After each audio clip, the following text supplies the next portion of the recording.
So ಶ್ರೀಮದ್ ಭಗವದ್ಗೀತೆ ನಾವು ನಿನ್ನೆ 10ನೇ ಅಧ್ಯಾಯ ಪೂರ್ಣಗೊಳಿಸಿದ್ದೀವಿ. 10ನೇ ಅಧ್ಯಾಯದಲ್ಲಿ ಭಗವಂತ ತನ್ನ ವಿಭೂತಿ ಯೋಗವನ್ನ ಅಂದ್ರೆ ತನ್ನ ಐಶ್ವರ್ಯಗಳನ್ನ ವರ್ಣಿಸ್ತಾನೆ. ಕೊನೆಯಲ್ಲಿ ಭಗವಂತ ಹೇಳ್ತಾನೆ, ಅರ್ಜುನ, ಈ ವಿವರವಾದ ಜ್ಞಾನದ ಅಗತ್ಯವೇನು? ನನ್ನ ಒಂದೇ ಅಂಶದಿಂದ ನಾನು ಇಡೀ ವಿಶ್ವವನ್ನು ವ್ಯಾಪಿಸಿದ್ದೇನೆ. ಸೊ ಅರ್ಜುನ ಮುಂದಿನ ಒಂದು 11ನೇ ಅಧ್ಯಾಯದಲ್ಲಿ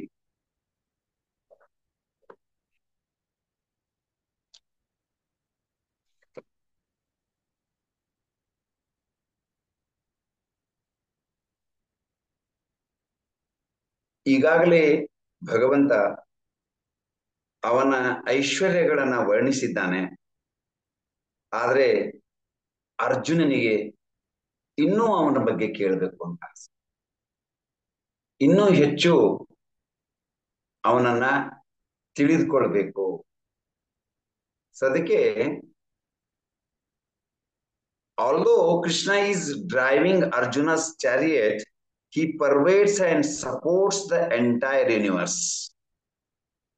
ಕೃಷ್ಣ ಅರ್ಜುನನ ರಥದ ಸಾರಥಿ ಆಗಿದ್ದಾನೆ. ಹಾಗಿದ್ದಾಗಲೂ ಕೂಡ ಅವನು ಜಗತ್ತಿನ ಎಲ್ಲೆಡೆ ವ್ಯಕ್ತ ಮತ್ತು ಅವ್ಯಕ್ತ ರೂಪದಲ್ಲಿ ಪ್ರತಿಯೊಂದು ಜೀವಿಯಲ್ಲಿ ಪರಮಾತ್ಮನಾಗಿ ವಿಸ್ತರಿಸಿಕೊಂಡಿದ್ದಾನೆ.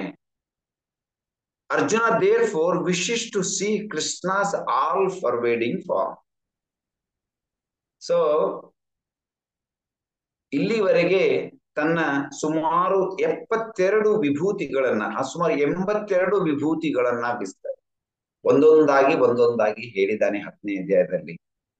ಆದಾಗ್ಯೂ ಕೂಡ ಅರ್ಜುನನಿಗೆ ಅವನು ಹೇಗೆ ಎಲ್ಲ ಕಡೆ ವಿಸ್ತರಿಸಿಕೊಂಡಿದ್ದಾನೆ ಅನ್ನುವುದನ್ನ ತಿಳಿದುಕೊಳ್ಳೋದು.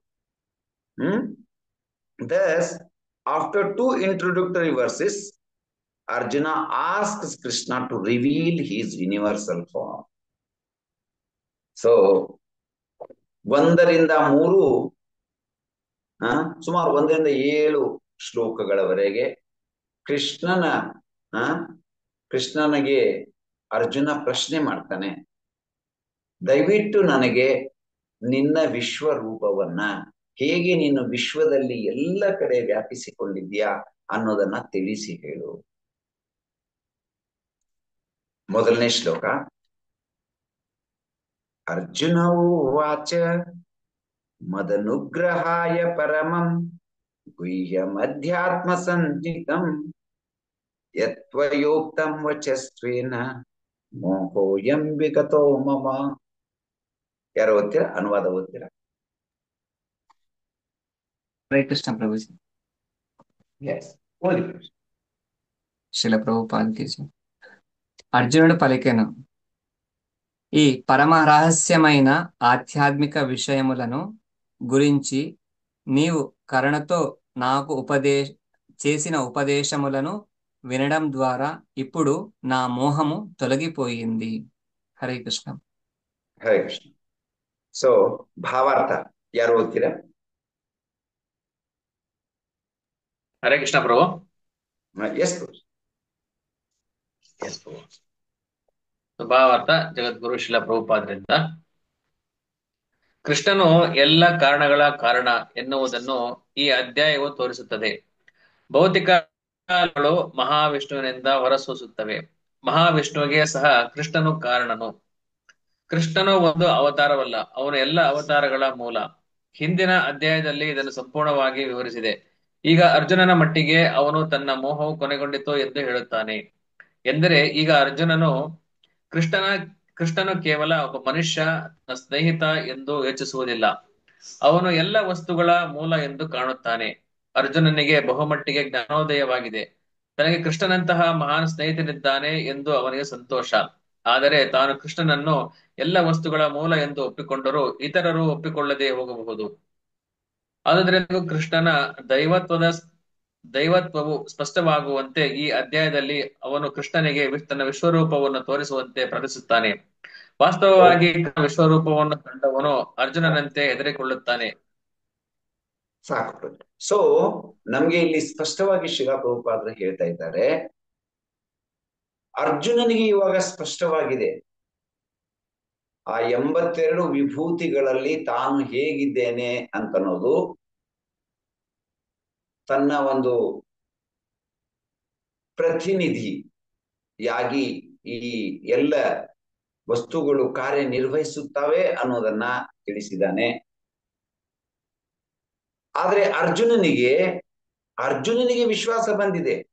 ಹೇಳ್ತಾ ಇದ್ದಾನೆ ಶ್ಲೋಕದಲ್ಲಿ, ಮದನುಗ್ರಹಾಯ ಪರಮಂ ಗುಹ್ಯಂ ಅಧ್ಯಾತ್ಮ ಸಂಹಿತಂ ಯತ್ವಯೋಕ್ತಂ ವಚಸ್ವೇನ ಮೋಹೋಯಂ ವಿಗತೋ ಮಮ. ನನಗೆ ಮೋಹ, ನಾನು ಯಾವಾಗ ನಿನ್ನ ಈ ವಿಭೂತಿಗಳನ್ನ ಕೇಳಿ ತಿಳ್ಕೊಂಡೆ ಆಗ ನನ್ನ ಮೋಹ ಅಥವಾ ಮಾಯೆ ಹೊರಟು ಹೋಯಿತು. 7ನೇ ಅಧ್ಯಾಯದಲ್ಲಿ ಆ ದಿವ್ಯ ಜ್ಞಾನವನ್ನ ತೇಷಾಂ ಅಂತಗತಂ ಪಾಪಂ ಜನಾನಾಂ ಪುಣ್ಯ ಕರ್ಮಣಾಂ ತೇ ದ್ವಂದ್ವ ಮೋಹ ನಿರ್ಮುಕ್ತ ಭಜಂತೆ ಮಾಂ ದೃಢವ್ರತ. ಯಾರು ಈ ಜ್ಞಾನವನ್ನ ಪಡೆದುಕೊಳ್ತಾರೆ ಅವರು ನನ್ನನ್ನ ದೃಢವೃತರಾಗಿ ಭಜನೆ ಮಾಡ್ತಾರೆ. ಜರಾ ಮರಣ ಮೋಕ್ಷಾಯ, ಅವರು ಜರಾ ಮರಣ ಮೋಕ್ಷ ಇದರಿಂದ ಮುಕ್ತರಾಗ್ತಾರೆ. ಸೊ 8ನೇ ಅಧ್ಯಾಯದಲ್ಲಿ ನಾವು ನೋಡಿದೀವಿ ಭಗವಂತನನ್ನ ಹೇಗೆ ಪಡೆಯೋದು, ಯಾವ ಸಮಯದಲ್ಲಿ ಹೇಗೆ ಅವನನ್ನ ಧ್ಯಾನ ಮಾಡ್ಬೇಕು, ಯಾರು ಅಧಿದೈವ, ಯಾರು ಅಧಿದೈವ, ಅಧಿಭೂತ ಯಾರು, ಆಧ್ಯಾತ್ಮಿಕ ಯಾವುದು, ಇವನ್ನ ನಾವು ಒಂದೊಂದಾಗಿ ಚರ್ಚೆ ಮಾಡಿದ್ದೀವಿ. ಕೊನೆಗೆ ಅಂತಕಾಲೇ ಚ ಮಾಮೇವ ಸ್ಮರನ್ ಭುಕ್ತ್ವಾ ಕಲೇವರ. ಸೊ ಭಗವಂತನನ್ನ ನಾವು ಧ್ಯಾನದಲ್ಲಿ ಇಟ್ಕೊಂಡ್ರೆ ನಾವು ಈ ಎಲ್ಲ ಕರ್ಮಕಾಂಡದ ಪ್ರೊಸೀಜರ್ಗಳನ್ನ ಫಾಲೋ ಮಾಡೋದು ಅವಶ್ಯಕತೆ ಇಲ್ಲ. ಭಕ್ತನಾದವನು ಭಗವಂತನ ಕೃಪೆಗೆ ಪಾತ್ರನಾಗಿರ್ತಾನೆ. 9ನೇ ಅಧ್ಯಾಯದಲ್ಲಿ ನಾವು ನೋಡಿದೀವಿ, ಒಬ್ಬ ಶುದ್ಧ ಭಕ್ತ ಏನಿದ್ದಾನೆ ದೈವಿ ಪ್ರಕೃತಿಯ ಆಶ್ರಯವನ್ನ ತೆಗೆದುಕೊಂಡಿರ್ತಾನೆ. ಭಜಂತಿ ಅನನ್ಯ ಮನಸ್ಸೋ. ಹೇಗೆ ಭಕ್ತಿ ಯೋಗದ ಒಂದು ಪ್ರಾಮುಖ್ಯತೆಯನ್ನ ಎಳೆ ಎಳೆಯಾಗಿ ಬಿಚ್ಚಿ ಭಗವಂತ ಅರ್ಜುನನಿಗೆ ಇರ್ತಾ ಇದ್ದಾನೆ. 10ನೇ ಅಧ್ಯಾಯದಲ್ಲಿ ನೋಡ್ತೇವೆ, ನೀನ್ ಹಿಂದೆ ಏನ್ ಕೇಳಿದೀಯಲ್ಲ ಅರ್ಜುನ, ಅದಕ್ಕಿಂತ ಇನ್ನೂ ಹೆಚ್ಚಿನದನ್ನ ನಾನು ನಿನಗೆ ಹೇಳ್ತೇನೆ. ಇದರಿಂದ ನೀನು ಭಕ್ತಿಯಲ್ಲಿ ದೃಢತೆಯನ್ನ ಹೆಚ್ಚಿಸ್ಕೊಳ್ತೀಯ. ನನಗೆ ನಿನಗೆ ನನ್ನ ಬಗ್ಗೆ ತಿಳಿದುಕೊಳ್ಳುವಷ್ಟು ಇನ್ನಷ್ಟು ಆಸಕ್ತಿ ಉಂಟಾಗ್ತದೆ. ಆದ್ದರಿಂದ ಈಗ ಅರ್ಜುನ ಹೌದು ಕೃಷ್ಣ ನೀನು ಹೇಳ್ತೀಯ, ಅದು ನನಗೆ ಸರಿಯಾಗಿ ಅರ್ಥ ಆಗಿದೆ. ಇನ್ನು ಮುಂದೆ ನನಗೆ ದಯವಿಟ್ಟು ನೀನು ಹೇಗೆ ಎಲ್ಲ ಕಡೆ ವ್ಯಾಪಿಸಿಕೊಂಡಿದ್ದೀಯಾ ಅದನ್ನ ನನಗೆ ತಿಳಿಸು. ಯಾಕೆ ತಿಳಿಸ್ಬೇಕು? ಯಾಕಂತಂದ್ರೆ ನನಗೆ ನಿನ್ ಮೇಲೆ ಒಂದು ವಿಶ್ವಾಸ ಬಂದಿದೆ. ಆದ್ರೆ ಉಳಿದ ಎಲ್ಲರೂ ನಿನ್ನನ್ನ ಸಾಮಾನ್ಯ ಮನುಷ್ಯರು ಅಂತ ತಿಳ್ಕೊಂಡು, ಕೆಲವೊಂದ್ಸತಿ ನಾನೇ ದೇವರು ಅಂತ ಹೇಳ್ಕೊಂಡು ಬರಬಹುದು. ಅವರಿಗೆ ಇದ್ರ ಬಗ್ಗೆ ಸರಿಯಾಗಿ ಗೊತ್ತಾಗ್ಬೇಕು ಅಂತಂದ್ರೆ ನೀನು ವಿಶ್ವರೂಪವನ್ನ ತೋರಿಸ್ಬೇಕು. ಇದೊಂದು ಉದಾಹರಣೆ ಆಗ್ತದೆ. ಕೆಲವು ಸಾರಿ ನಾನು ಹೇಳಿದೆ ಹಿಂದಿನ ಒಂದು ಶ್ಲೋಕದಲ್ಲಿ, ಕೆಲವರು ತಮಗೆ ಗೊತ್ತಿರ್ತದೆ ಆದ್ರೆ ಬೇರೆಯವರಿಗೆ ಉಪಯೋಗವಾಗ್ಲಿ ಅಂತ ಪ್ರಶ್ನೆಗಳನ್ನ ಕೇಳ್ತಾರೆ. ಇದು ಸ್ವಾಗತಾರ್ಹವಾದದ್ದು. ಆದ್ದರಿಂದ ಅರ್ಜುನ ಭಗವಂತನನ್ನ ಒಪ್ಕೊಳ್ತಾ ಇದ್ದಾನೆ. ಭಗವಂತನನ್ನು ಹೇಳ್ತಾನೆ, ಪುರುಷೋತ್ತಮ ಮದನುಗ್ರಹಾಯ ಪರಮಂ ಗುಹ್ಯಂ ಅಧ್ಯಾತ್ಮ ಸಂಯುತಂ ಯತ್ವ ಯೋಕ್ತಂ ವಚಸ್ತ್ವೇನ ಮೋಹೋಯಂ ವಿಗತೋ ಮಮ. ಮುಂದಿನ ಶ್ಲೋಕದಲ್ಲಿ ಭಗವಂತ ಅವನನ್ನ ಆ ಭವಾಪ್ಯಯೌ ಹಿ ಭೂತಾನಾಂ ಶ್ರುತೌ ವಿಸ್ತರತೋ ಮಯ ತ್ವತ್ತ ಕಮಲ ಪತ್ರಾಕ್ಷ ಮಹಾತ್ಮ್ಯಮಪಿ ಚಾವ್ಯಯಂ. ಓ ಕಮಲ ನೇತ್ರನೇ, ಪ್ರತಿಯೊಂದು ಜೀವಿಯ ಹುಟ್ಟು ಮತ್ತು ಸಾವಿನ ವಿಷಯವನ್ನು ನಿನ್ನಿಂದ ವಿವರವಾಗಿ ಕೇಳಿದನು. ಎಂದೂ ಕೊನೆಯಾಗದ ನಿನ್ನ ವೈಭವಗಳನ್ನು ಅರ್ಥ ಮಾಡಿಕೊಂಡಿದ್ದೇನೆ. ಏವಮೇತದ್ ಯಥಾತತ್ವಂ ಏವಮೇತದ್ ಯಥಾತತ್ವಂ ಆತ್ಮಾನಂ ಪರಮೇಶ್ವರ ದೃಷ್ಟುಮಿಚ್ಛಾಮಿ ತೇ ರೂಪಂ ಐಶ್ವರಂ ಪುರುಷೋತ್ತಮ. 2 ಸರ್ತಿ ಭಗವಂತನಿಗೆ ಪರಮೇಶ್ವರ ನೀನು, ಪರಮ ಈಶ್ವರ, ಎಲ್ಲ ವಿಶ್ವಗಳ ಒಡೆಯ ನೀನು, ಪರಮ ಈಶ್ವರ. The best of the personalities of supreme lord. ಆಮೇಲೆ ನೀನು ಪುರುಷೋತ್ತಮ, ಪುರುಷರಲ್ಲಿ ಶ್ರೇಷ್ಠನಾದವ. ದಯವಿಟ್ಟು ನೀನು ನನಗೆ ನೀನು ಹೇಗೆ ಎಲ್ಲ ಕಡೆ ವ್ಯಾಪ್ತಿಯಾಗಿದ್ದೀಯಾ ಅಂತ ಅನ್ನೋದನ್ನ ತಿಳಿಸಿಕೊಡು. ಪರಮ ಪ್ರಭುವೇ, ಪುರುಷೋತ್ತಮನೇ, ನೀನು ನಿನ್ನನ್ನು ವರ್ಣಿಸಿಕೊಂಡಂತೆ ನಿನ್ನ ವಾಸ್ತವ ಸ್ಥಿತಿಯಲ್ಲಿ ನನ್ನ ಮುಂದೆ ನಿನ್ನನ್ನು ಕಾಣುತ್ತಿದ್ದೇನೆ. ಆದರೂ ನೀನು ಈ ವಿಶ್ವದ ಅಭಿವ್ಯಕ್ತಿಯಲ್ಲಿ ಹೇಗೆ ಪ್ರವೇಶಿಸಿರುವೆ ಎಂದು ಕಾಣಲು ಬಯಸುತ್ತೇನೆ. ನಿನ್ನ ಆ ರೂಪವನ್ನು ನೋಡಲು ಬಯಸುತ್ತೇನೆ. ಸೊ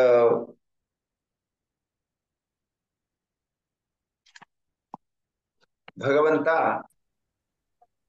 ಈ 3 ಶ್ಲೋಕಗಳನ್ನ ಕೇಳಿದ ಮೇಲೆ ಭಗವಂತ ಒಪ್ಲಿಕ್ಕಿಲ್ಲ. ಇಲ್ಲ, ನಿನಗೆ ಕೇಳುವ ಯೋಗ್ಯತೆ ಇಲ್ಲ, ನನ್ನ ಬಗ್ಗೆ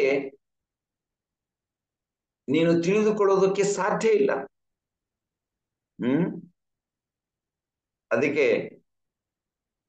ಅರ್ಜುನ ಮತ್ತೆ ಪ್ರಶ್ನೆ ಮಾಡ್ತಾನೆ ಭಗವಂತ. If you think that I am able to behold your cosmic form, O my lord, O master of all mystic power, then kindly show me that unlimited universal self.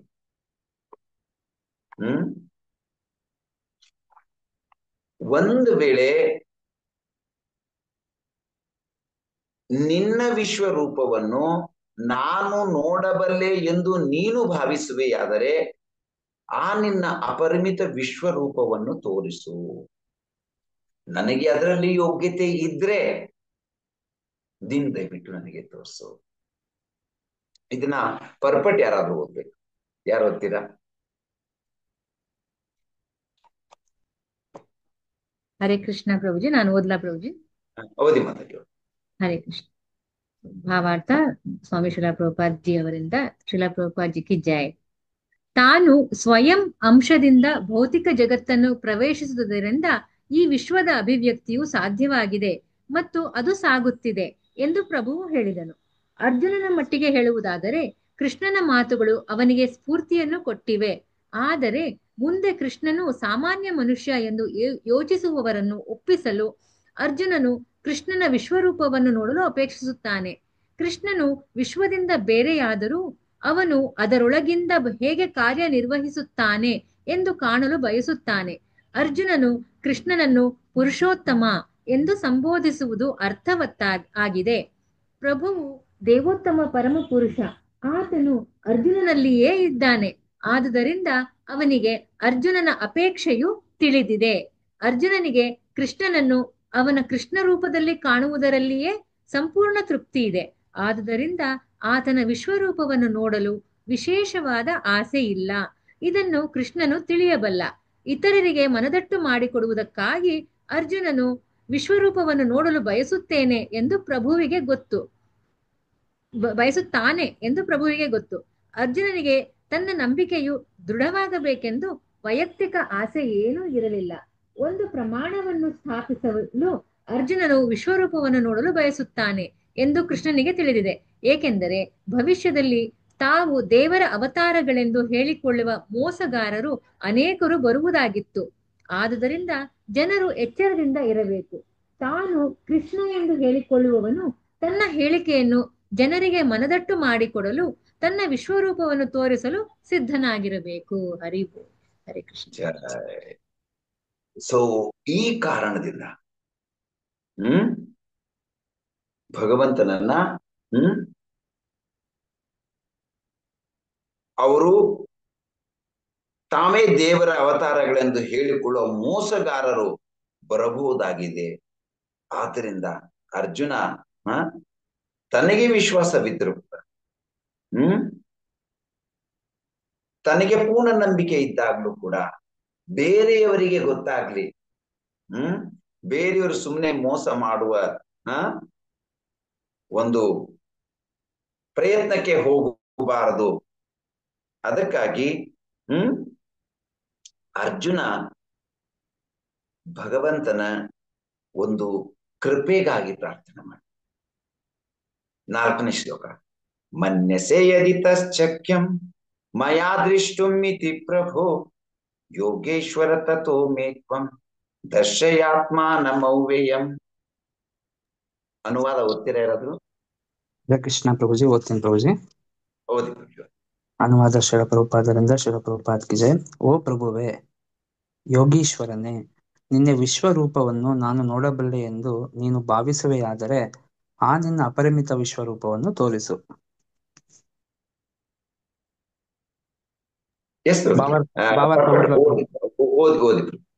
ಶಿಲ Prabhupad ಕಿ ಜೈ. ಪರಮಪ್ರಭುವಾದ ಕೃಷ್ಣನನ್ನು ಐಹಿಕ ಇಂದ್ರಿಯಗಳಿಂದ ನೋಡಲು, ಕೇಳಲು, ಅರ್ಥ ಮಾಡಿಕೊಳ್ಳಲು ಅಥವಾ ಗ್ರಹಿಸಲು ಸಾಧ್ಯವಿಲ್ಲ ಎಂದು ಹೇಳಲಾಗಿದೆ. ಆದರೆ ಯಾರು ಪ್ರಾರಂಭದಿಂದಲೂ ಹರೇ ಕೃಷ್ಣ. ಕೃಷ್ಣವೇಣಿ ಮಾತಾಜಿ. ಹರೇ ಕೃಷ್ಣ. ಕೃಷ್ಣವೇಣಿ ಮಾತಾಜಿ. ಹರೇ ಕೃಷ್ಣ. ಓಕೆ. ಪರಮಪ್ರಭುವಾದ ಕೃಷ್ಣನನ್ನು ಐಹಿಕ ಇಂದ್ರಿಯಗಳಿಂದ ನೋಡಲು. ಹರೇ ಕೃಷ್ಣ. ಓಕೆ. ಕೃಷ್ಣವೇಣಿ ಮಾತಾಜಿ ಯಾರು ಬಂದಿದ್ದಾರೆ? ರಿಮೂವ್ ಆಗಿದೆ. ಓಕೆ. ಭಾವಾರ್ಥ. ಪರಮಪ್ರಭುವಾದ ಕೃಷ್ಣನನ್ನು ಐಹಿಕ ಇಂದ್ರಿಯಗಳಿಂದ ನೋಡಲು, ಕೇಳಲು, ಅರ್ಥ ಮಾಡಿಕೊಳ್ಳಲು ಅಥವಾ ಗ್ರಹಿಸಲು ಸಾಧ್ಯವಿಲ್ಲ ಎಂದು ಹೇಳಲಾಗಿದೆ. ಆದರೆ ಯಾರು ಪ್ರಾರಂಭದಿಂದಲೂ ಕೃಷ್ಣನ ಪ್ರೇಮಪೂರ್ವಕ ದಿವ್ಯ ಸೇವೆಯಲ್ಲಿ ನಿರತರಾಗುತ್ತಾರೋ ಅವರಿಗೆ ಕೃಷ್ಣನು ತನ್ನನ್ನು ತೋರಿಸಿಕೊಳ್ಳುತ್ತಾನೆ. ಪ್ರತಿಯೊಂದು ಜೀವಿಯೂ ಒಂದು ಆಧ್ಯಾತ್ಮಿಕ ಕಿಡಿ ಮಾತ್ರ. ಆದುದರಿಂದ ಪರಮಪ್ರಭುವನ್ನು ನೋಡುವುದಾಗಲಿ ಅರ್ಥ ಮಾಡಿಕೊಳ್ಳುವುದಾಗಲಿ ಸಾಧ್ಯವಿಲ್ಲ. ಭಕ್ತನಾದ ಅರ್ಜುನನು ತನ್ನ ಊಹಾಪೋಹಗಳ ಶಕ್ತಿಯನ್ನು ಅವಲಂಬಿಸುವುದಿಲ್ಲ. ಅದರ ಬದಲು ಅವನು ಜೀವಿಯಾಗಿ ತನ್ನ ಮಿತಿಗಳನ್ನು ಒಪ್ಪಿಕೊಳ್ಳುತ್ತಾನೆ. ಕೃಷ್ಣನ ಸ್ಥಾನವು ಅಳತೆಗೆ ಮೀರಿದ್ದು, ಅದನ್ನು ಅರ್ಜುನನು ಒಪ್ಪಿಕೊಳ್ಳುತ್ತಾನೆ. ಜೀವಿಗೆ ಅನಂತವನ್ನು ಅರ್ಥ ಮಾಡಿಕೊಳ್ಳುವುದು ಸಾಧ್ಯವಿಲ್ಲ ಎಂದು ಅರ್ಜುನನು ತಿಳಿಯಬಲ್ಲ. ಅನಂತನಾದವನು ತನ್ನನ್ನು ತೋರಿಸಿಕೊಂಡರೆ ಆಗ ಅನಂತನ ಕೃಪೆಯಿಂದ ಅನಂತನ ಸ್ವರೂಪವನ್ನು ಅರ್ಥ ಮಾಡಿಕೊಳ್ಳುವುದು ಸಾಧ್ಯ. ಇಲ್ಲಿ ಯೋಗೇಶ್ವರ ಎನ್ನುವ ಶಬ್ದವು ಬಹಳ ಮಹತ್ವದ್ದು. ಏಕೆಂದರೆ ಪ್ರಭುವಿನ ಶಕ್ತಿಯು ಕಲ್ಪನಾತೀತ. ತನಗಿಷ್ಟವಾದರೆ ತಾನು ಅನಂತನಾದರೂ ಕೃಪೆಯಿಂದ ತನ್ನನ್ನು ತಾನು ಪ್ರಕಟಿಸಿಕೊಳ್ಳಬಹುದು. ಆದುದರಿಂದ ಅರ್ಜುನನು ಕೃಷ್ಣನ ಕಲ್ಪಾತೀತ ಕೃಪೆಗಾಗಿ ಬೇಡುತ್ತಾನೆ. ಅವನು ಕೃಷ್ಣನಿಗೆ ಅಪ್ಪಣೆ ಮಾಡುವುದಿಲ್ಲ. ಕೃಷ್ಣ ಪ್ರಜ್ಞೆಯಲ್ಲಿ ಮನುಷ್ಯನು ತನ್ನನ್ನು ಪೂರ್ಣವಾಗಿ ಅರ್ಪಿಸಿಕೊಳ್ಳದಿದ್ದರೆ ಮತ್ತು ಭಕ್ತಿ ಸೇವೆಯಲ್ಲಿ ನಿರತನಾಗದಿದ್ದರೆ ಕೃಷ್ಣನು ತನ್ನನ್ನು ತೋರಿಸಿಕೊಳ್ಳಬೇಕಾಗಿಲ್ಲ. ಕೇವಲ ತಮ್ಮ ಊಹಾತ್ಮಕ ಚಿಂತನೆಯ ಶಕ್ತಿಯನ್ನು ಅವಲಂಬಿಸಿದವರಿಗೆ ಕೃಷ್ಣನನ್ನು ನೋಡಲು ಸಾಧ್ಯವಾಗುವುದಿಲ್ಲ. ಯೋಗೇಶ್ವರ ಭಗವಂತನಿಗೆ ಅರ್ಜುನ ಇಲ್ಲಿ ಮನ್ಯಸೆ ಯದಿ ತಚ್ಚಕ್ಯಂ ಮಯಾ ದೃಷ್ಟುಂ ಇತಿ ಪ್ರಭೋ ಯೋಗೇಶ್ವರ ತಥೋ ಮೇ ತ್ವಂ ದರ್ಶಯಾತ್ಮಾನಮವ್ಯಯ. ಅರ್ಜುನನಿಗೆ ಗೊತ್ತಿದೆ, ಒಂದು ಜೀವಿ ಭಗವಂತನ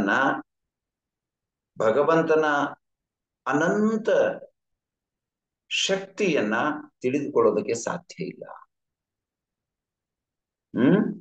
ಆದರೆ ಆ ಭಗವಂತ ಆ ಅನಂತ ಶಕ್ತಿಯನ್ನೊಳ್ಳ ದೇವರೇ ಈ ಒಂದು ಜೀವಿಗೆ ತಿಳಿಸಿಕೊಡಬೇಕು ಅಂತ ಇಚ್ಛೆ ಪಟ್ರೆ ಅವನು ಅದನ್ನ ತಿಳಿಸಿಕೊಡ.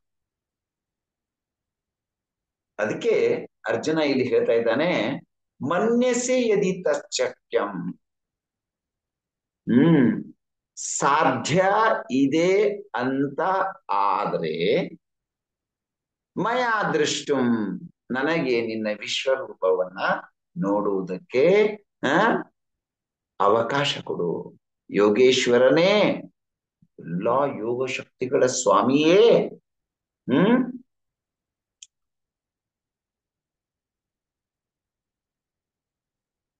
ನೀನು ನಾನು ನೋಡಬಲ್ಲೆ ಎಂದು ಭಾವಿಸುವುದಾದರೆ ಆ ನಿನ್ನ ಅಪರಿಮಿತ ವಿಶ್ವರೂಪವನ್ನು ನೋಡಲು ಅವಕಾಶ ಮಾಡಿಕೊಡು.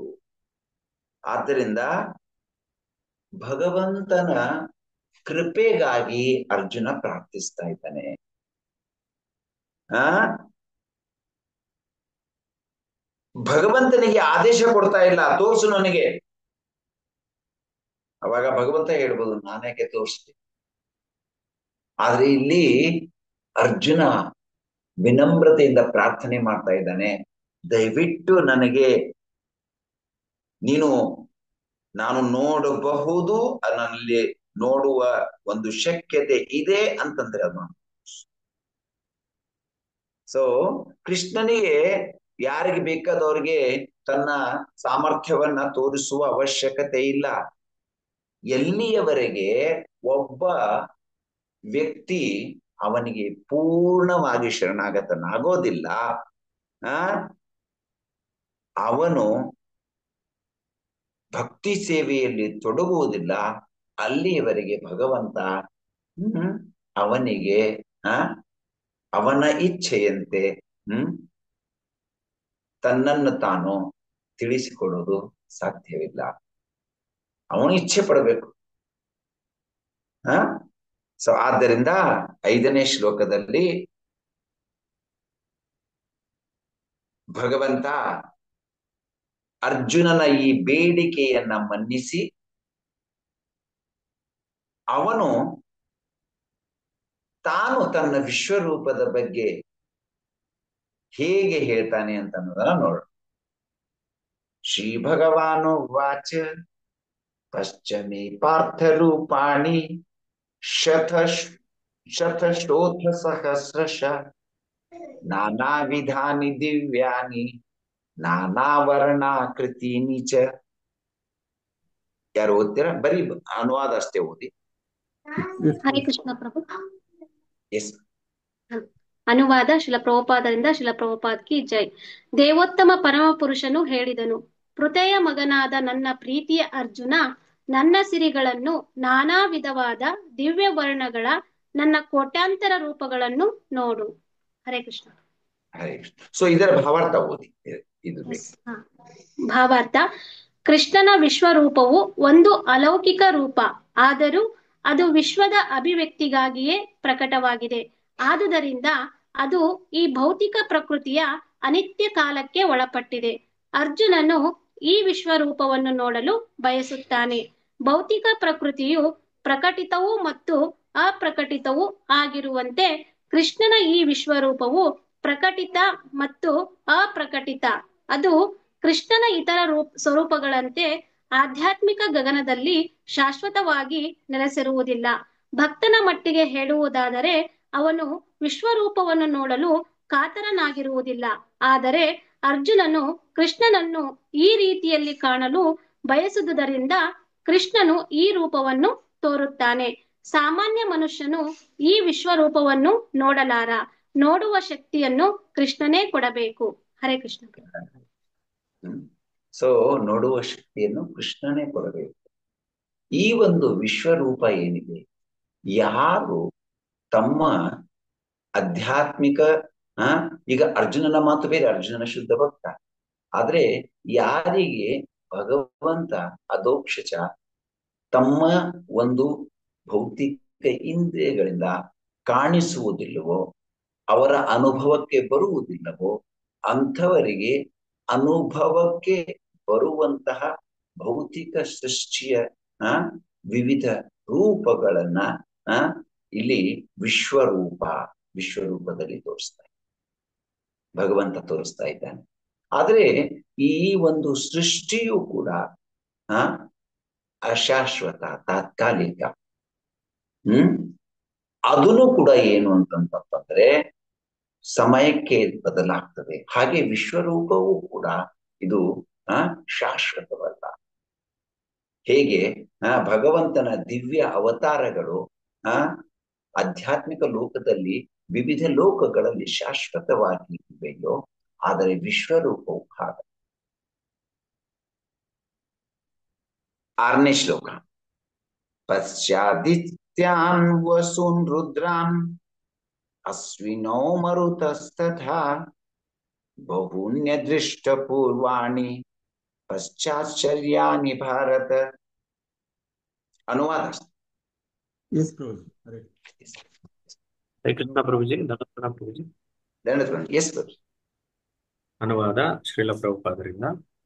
ಭರತ ವಂಶದವರಲ್ಲಿ ಶ್ರೇಷ್ಠನೇ ಆದಿತ್ಯರು, ವಸುಗಳು, ರುದ್ರರು, ಅಶ್ವಿನಿ ಕುಮಾರರು ಮತ್ತು ಇತರ ಎಲ್ಲಾ ದೇವತೆಗಳ ವಿವಿಧ ಅಭಿವ್ಯಕ್ತಿಗಳನ್ನ ನೋಡು. ಈವರೆಗೆ ಯಾರೂ ನೋಡದಿರುವ ಮತ್ತು ಕೇಳದಿರುವ ಆಶ್ಚರ್ಯಗಳನ್ನ ನೋಡು. ಹರೇ ಕೃಷ್ಣ ಪ್ರಭುಜಿ. ಹರೇ ಕೃಷ್ಣ. ಪಶ್ಯ ನೋಡು. ಸೊ ಈವರೆಗೂ ಯಾರು ನೋಡದಿರುವ ಮತ್ತು ಕೇಳದಿರುವ ಆಶ್ಚರ್ಯಗಳನ್ನು ನೋಡು.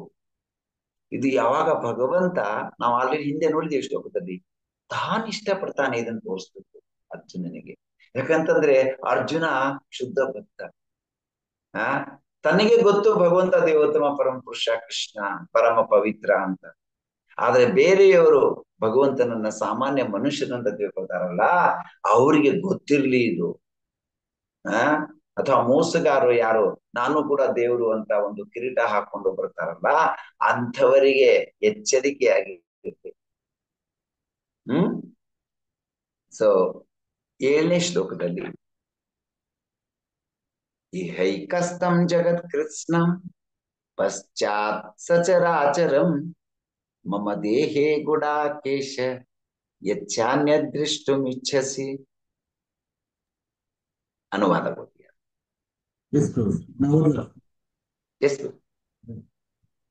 ಅನುವಾದ ಮತ್ತು ಭಾವಾರ್ಥ ಶ್ರೀಲ ಪ್ರಭುಪಾದರಿಂದ ಶ್ರೀಲ ಪ್ರಭುಪಾದ. ಅರ್ಜುನ, ನೀನು ಏನನ್ನು ನೋಡಲು ಬಯಸುತ್ತೀಯೋ. ಪ್ರಭು ನಿಮ್ ವಾಯ್ಸ್ ಲೋ ಇದೆ ಪ್ರಭು. ವಾಯ್ಸ್ ಲೋ ಇದೆ. ಸ್ಪೀಕರ್ ಈ ಕಡೆ ಇದೆ ಪ್ರಭು. ಮೈಕ್ ಈ ಕಡೆ ಇದೆ. ಈಗ ಕೇಳಿಸ್ತಾ ಇದೆ ಪ್ರಭು? ಕೇಳಿಸ್ತಾ ಇದೆ. ಅರ್ಜುನ, ನೀನು ಏನನ್ನು ನೋಡಲು ಬಯಸುತ್ತೀಯೋ ಅದೆಲ್ಲವನ್ನು ಒಮ್ಮೆಗೆ ಈ ನನ್ನ ದೇಹದಲ್ಲಿ ನೋಡು. ನೀನು ಈಗ ಏನನ್ನು ನೋಡಲು ಬಯಸುತ್ತೀಯೋ ಮತ್ತು ಮುಂದೆ ಏನನ್ನು ನೋಡಲು ಬಯಸಬಹುದೋ ಅದೆಲ್ಲವನ್ನು ಈ ವಿಶ್ವರೂಪವು ನಿನಗೆ ತೋರಿಸುವುದು. ಚರಾಚರವಾದದೆಲ್ಲವೂ ಸಂಪೂರ್ಣವಾಗಿ ಒಂದು ಸ್ಥಳದಲ್ಲಿಯೇ ಇಲ್ಲಿವೆ. ಹರೇ ಕೃಷ್ಣ. ಹರೇ ಕೃಷ್ಣ.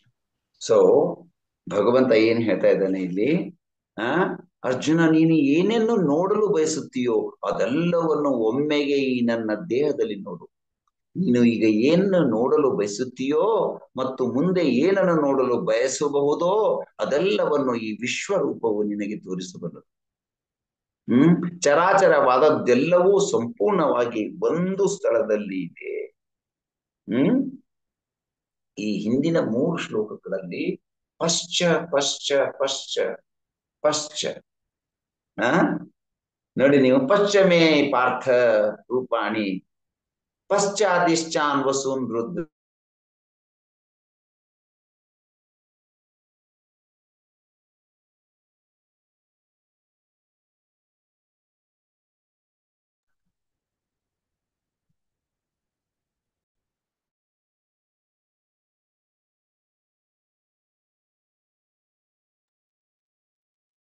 ಪ್ರಭುಗಳು ಮ್ಯೂಟ್ ಆಗಿದೆ ಅನ್ಸುತ್ತೆ. ಪ್ರಭುಜಿ ಕೇಳಿಸ್ತಾ ಇಲ್ಲ. ವೇಣುಕೃಷ್ಣ ಪ್ರಭುಜಿ ಕೇಳಿಸ್ತಾ ಇಲ್ಲ ಪ್ರಭುಜಿ. ಫೋನ್ ಕಾಲ್ ಏನಾದ್ರು ಬಂದಿರ್ಬೋದು. Yes Prabhuji, correct.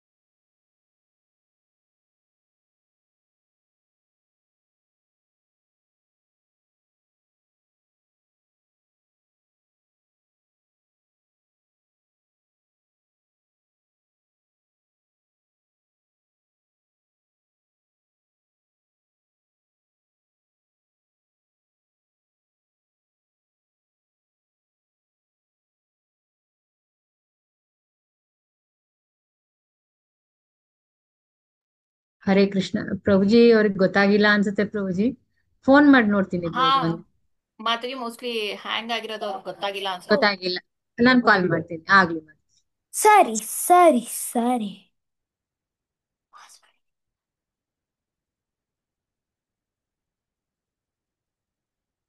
ಹರಿ ಕೃಷ್ಣ ಹರಿ ಕೃಷ್ಣ. ಓದಿ ಮಾತಾಜಿ.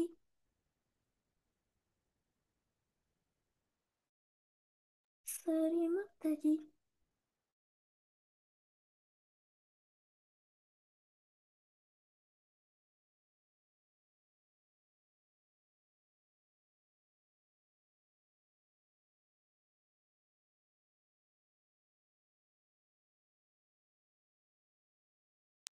ಹಾ ಎಸ್ ಪ್ರಭುಜಿ, ಅವ್ರಿಗೆ ಕಾಲ್ ಬಂದಿದೆ ಅನ್ಸುತ್ತೆ ಪ್ರಭುಜಿ. ಎಂಗೇಜ್ ಬರ್ತಾ ಇದೆ ಫೋನ್.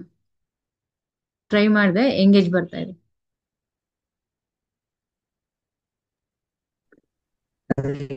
ಇಂಪಾರ್ಟೆಂಟ್ ಕಾಲ್ ಆಗಿರೋದಕ್ಕೆ ರಿಸೀವ್ ಮಾಡಿದ್ದಾರೆ ಮಾತಾಜಿ. ಹಾ ಪ್ರಭುಜಿ, ಎಸ್ ಪ್ರಭುಜಿ.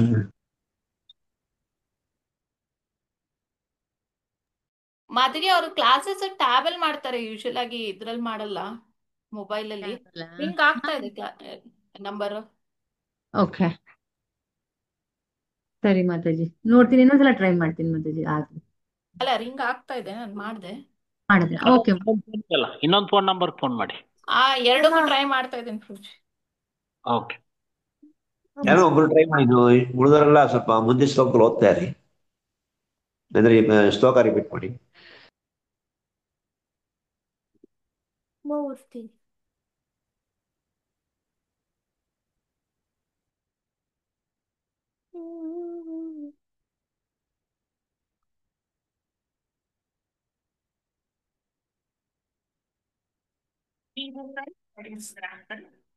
ಓದು, ನಾ ಕುತ್ತಿಲ್ವಿನಲ್ಲಿ ಕಾಯ್ಕೊಂಡು ಓದ್ತಿ ಅಂತ ಯಾಕಂದ್ರೆ ನಾನ್ ಬೇಡವೇನೋ, ಹೋಗು ಅಂದ್ರೆ ಹೋಗ್ತೀನಿ ಕಣ. ನಾನೇನ್ ಮಾಡ್ದೆ? ಓದು ಮರೆ, ನೋಡ್ಕೊಂಡೆ ಓದು. ನಾನು ನಿಂಗೇನ್ ಬರ್ತಿದ್ದೆ ನಾನು.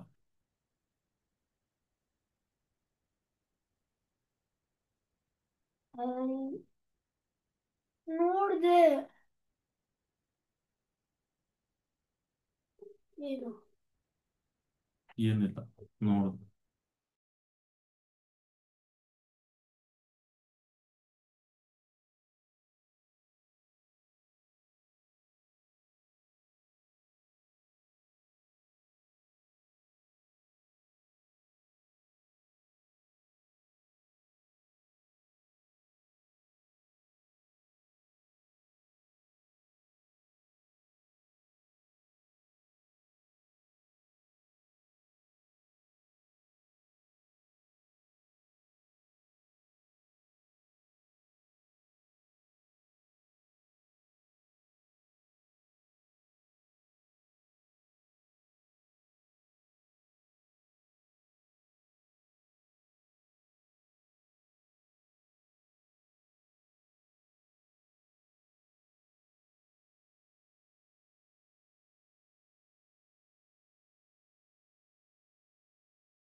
ಪ್ರಭುಜಿದು ಫೋನ್ ಏನೋ ಸರಿಗಿಲ್ಲ ಅಂತ ಮಾತಾಜಿ.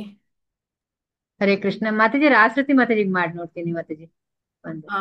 ಇಲ್ಲ, ವಿದ್ಯಾಗ್ ಮಾಡ್ದೆ. ಓಕೆ. ಅದೇ ಝೂಮ್ ಔಟ್ ಲಾಗ್ ಔಟ್ ಆಗ್ಬಿಟ್ಟಿದೆ ಅಂತ ಹೇಳಪ್ಪಂಗೆ. ಅವ್ರು ಕೊಡ್ತಾ ಇದಾರೆ, ಅವ್ರಿಗೆ ಗೊತ್ತಿಲ್ಲ ತಗೊಂಬ ಅಂತ ಹೇಳ, log out ಆಗ್ಯದಂತೆ.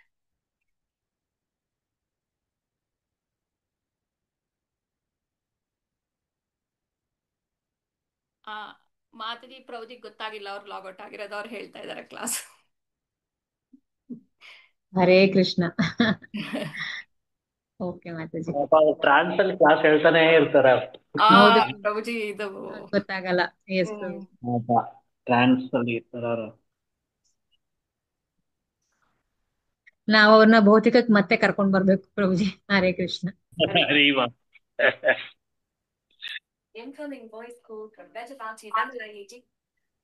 Krishna.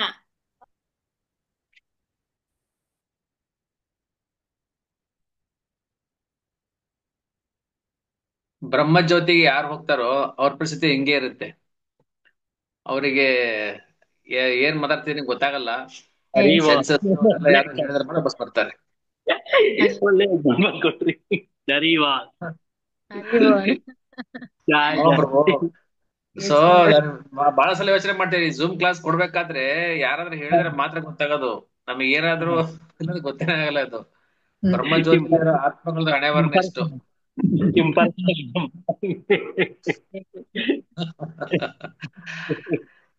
Impersonal exam.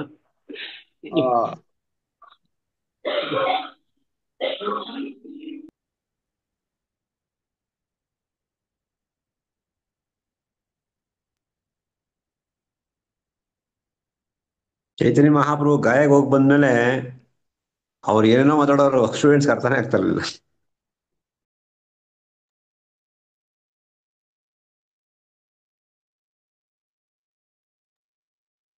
ಚರ್ಮ ಚಕ್ಷುಗಳಿದ್ದಂಗೆ ಈ ಚರ್ಮ ಕಿವಿಗಳು ಕರ್ಣಗಳು ಪ್ರಭುಜಿ.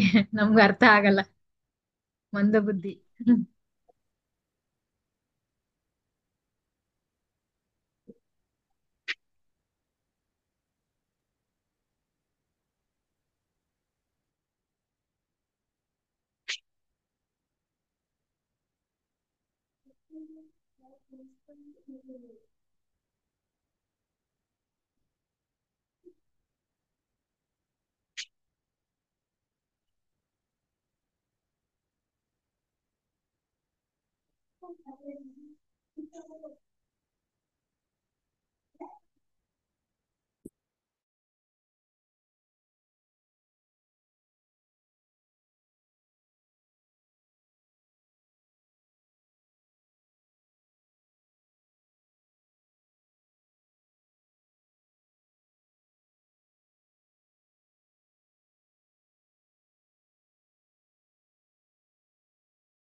ಶಮಕಾಂತಿ ಮಾತಾಜಿ ವಿದ್ಯಾರ್ಥಿಗೆ ಹೇಳಿದ್ರ? ಹರೇ ಕೃಷ್ಣ.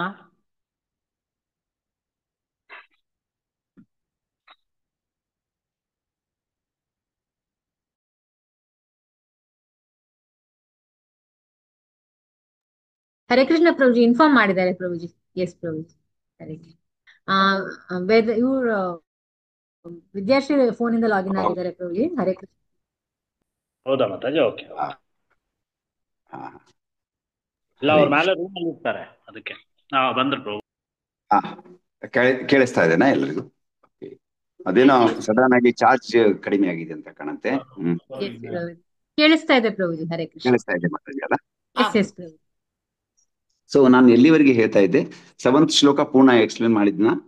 ಅದು ಪಶ್ಚಾತ್ ಬಗ್ಗೆ ಹೇಳ್ತಾ ಇದ್ರಿ ಪ್ರಭುಜಿ. ಸ್ಟಾರ್ಟಿಂಗ್ ಇನ್ನು ಎಕ್ಸ್ಪ್ಲೇನ್ ಮಾಡಿಲ್ಲ ಪ್ರಭುಜಿ, ಶ್ಲೋಕ ಸ್ಟಾರ್ಟಿಂಗ್ ಅಲ್ಲಿ.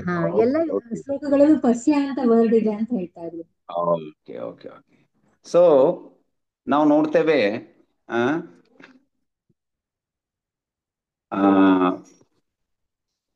4 ಬಾರಿ ಈ ಶ್ಲೋಕದಲ್ಲಿ ಭಗವಂತ ಹೇಳ್ತಾನೆ, ಪಶ್ಯ ಪಶ್ಯ ನೋಡು, ಬಹಳ ಸಂತೋಷದಿಂದ. ನನ್ನ ಹೇಗೆ ನಾವು ನಮ್ಮ ಫ್ರೆಂಡ್ ಮುಂದೆ, ಅತ್ಯಂತ ಆತ್ಮೀಯ ಸ್ನೇಹಿತನ ಮುಂದೆ ಎಲ್ಲವನ್ನ ನಾವು ಹೇಳ್ತೇವೆ.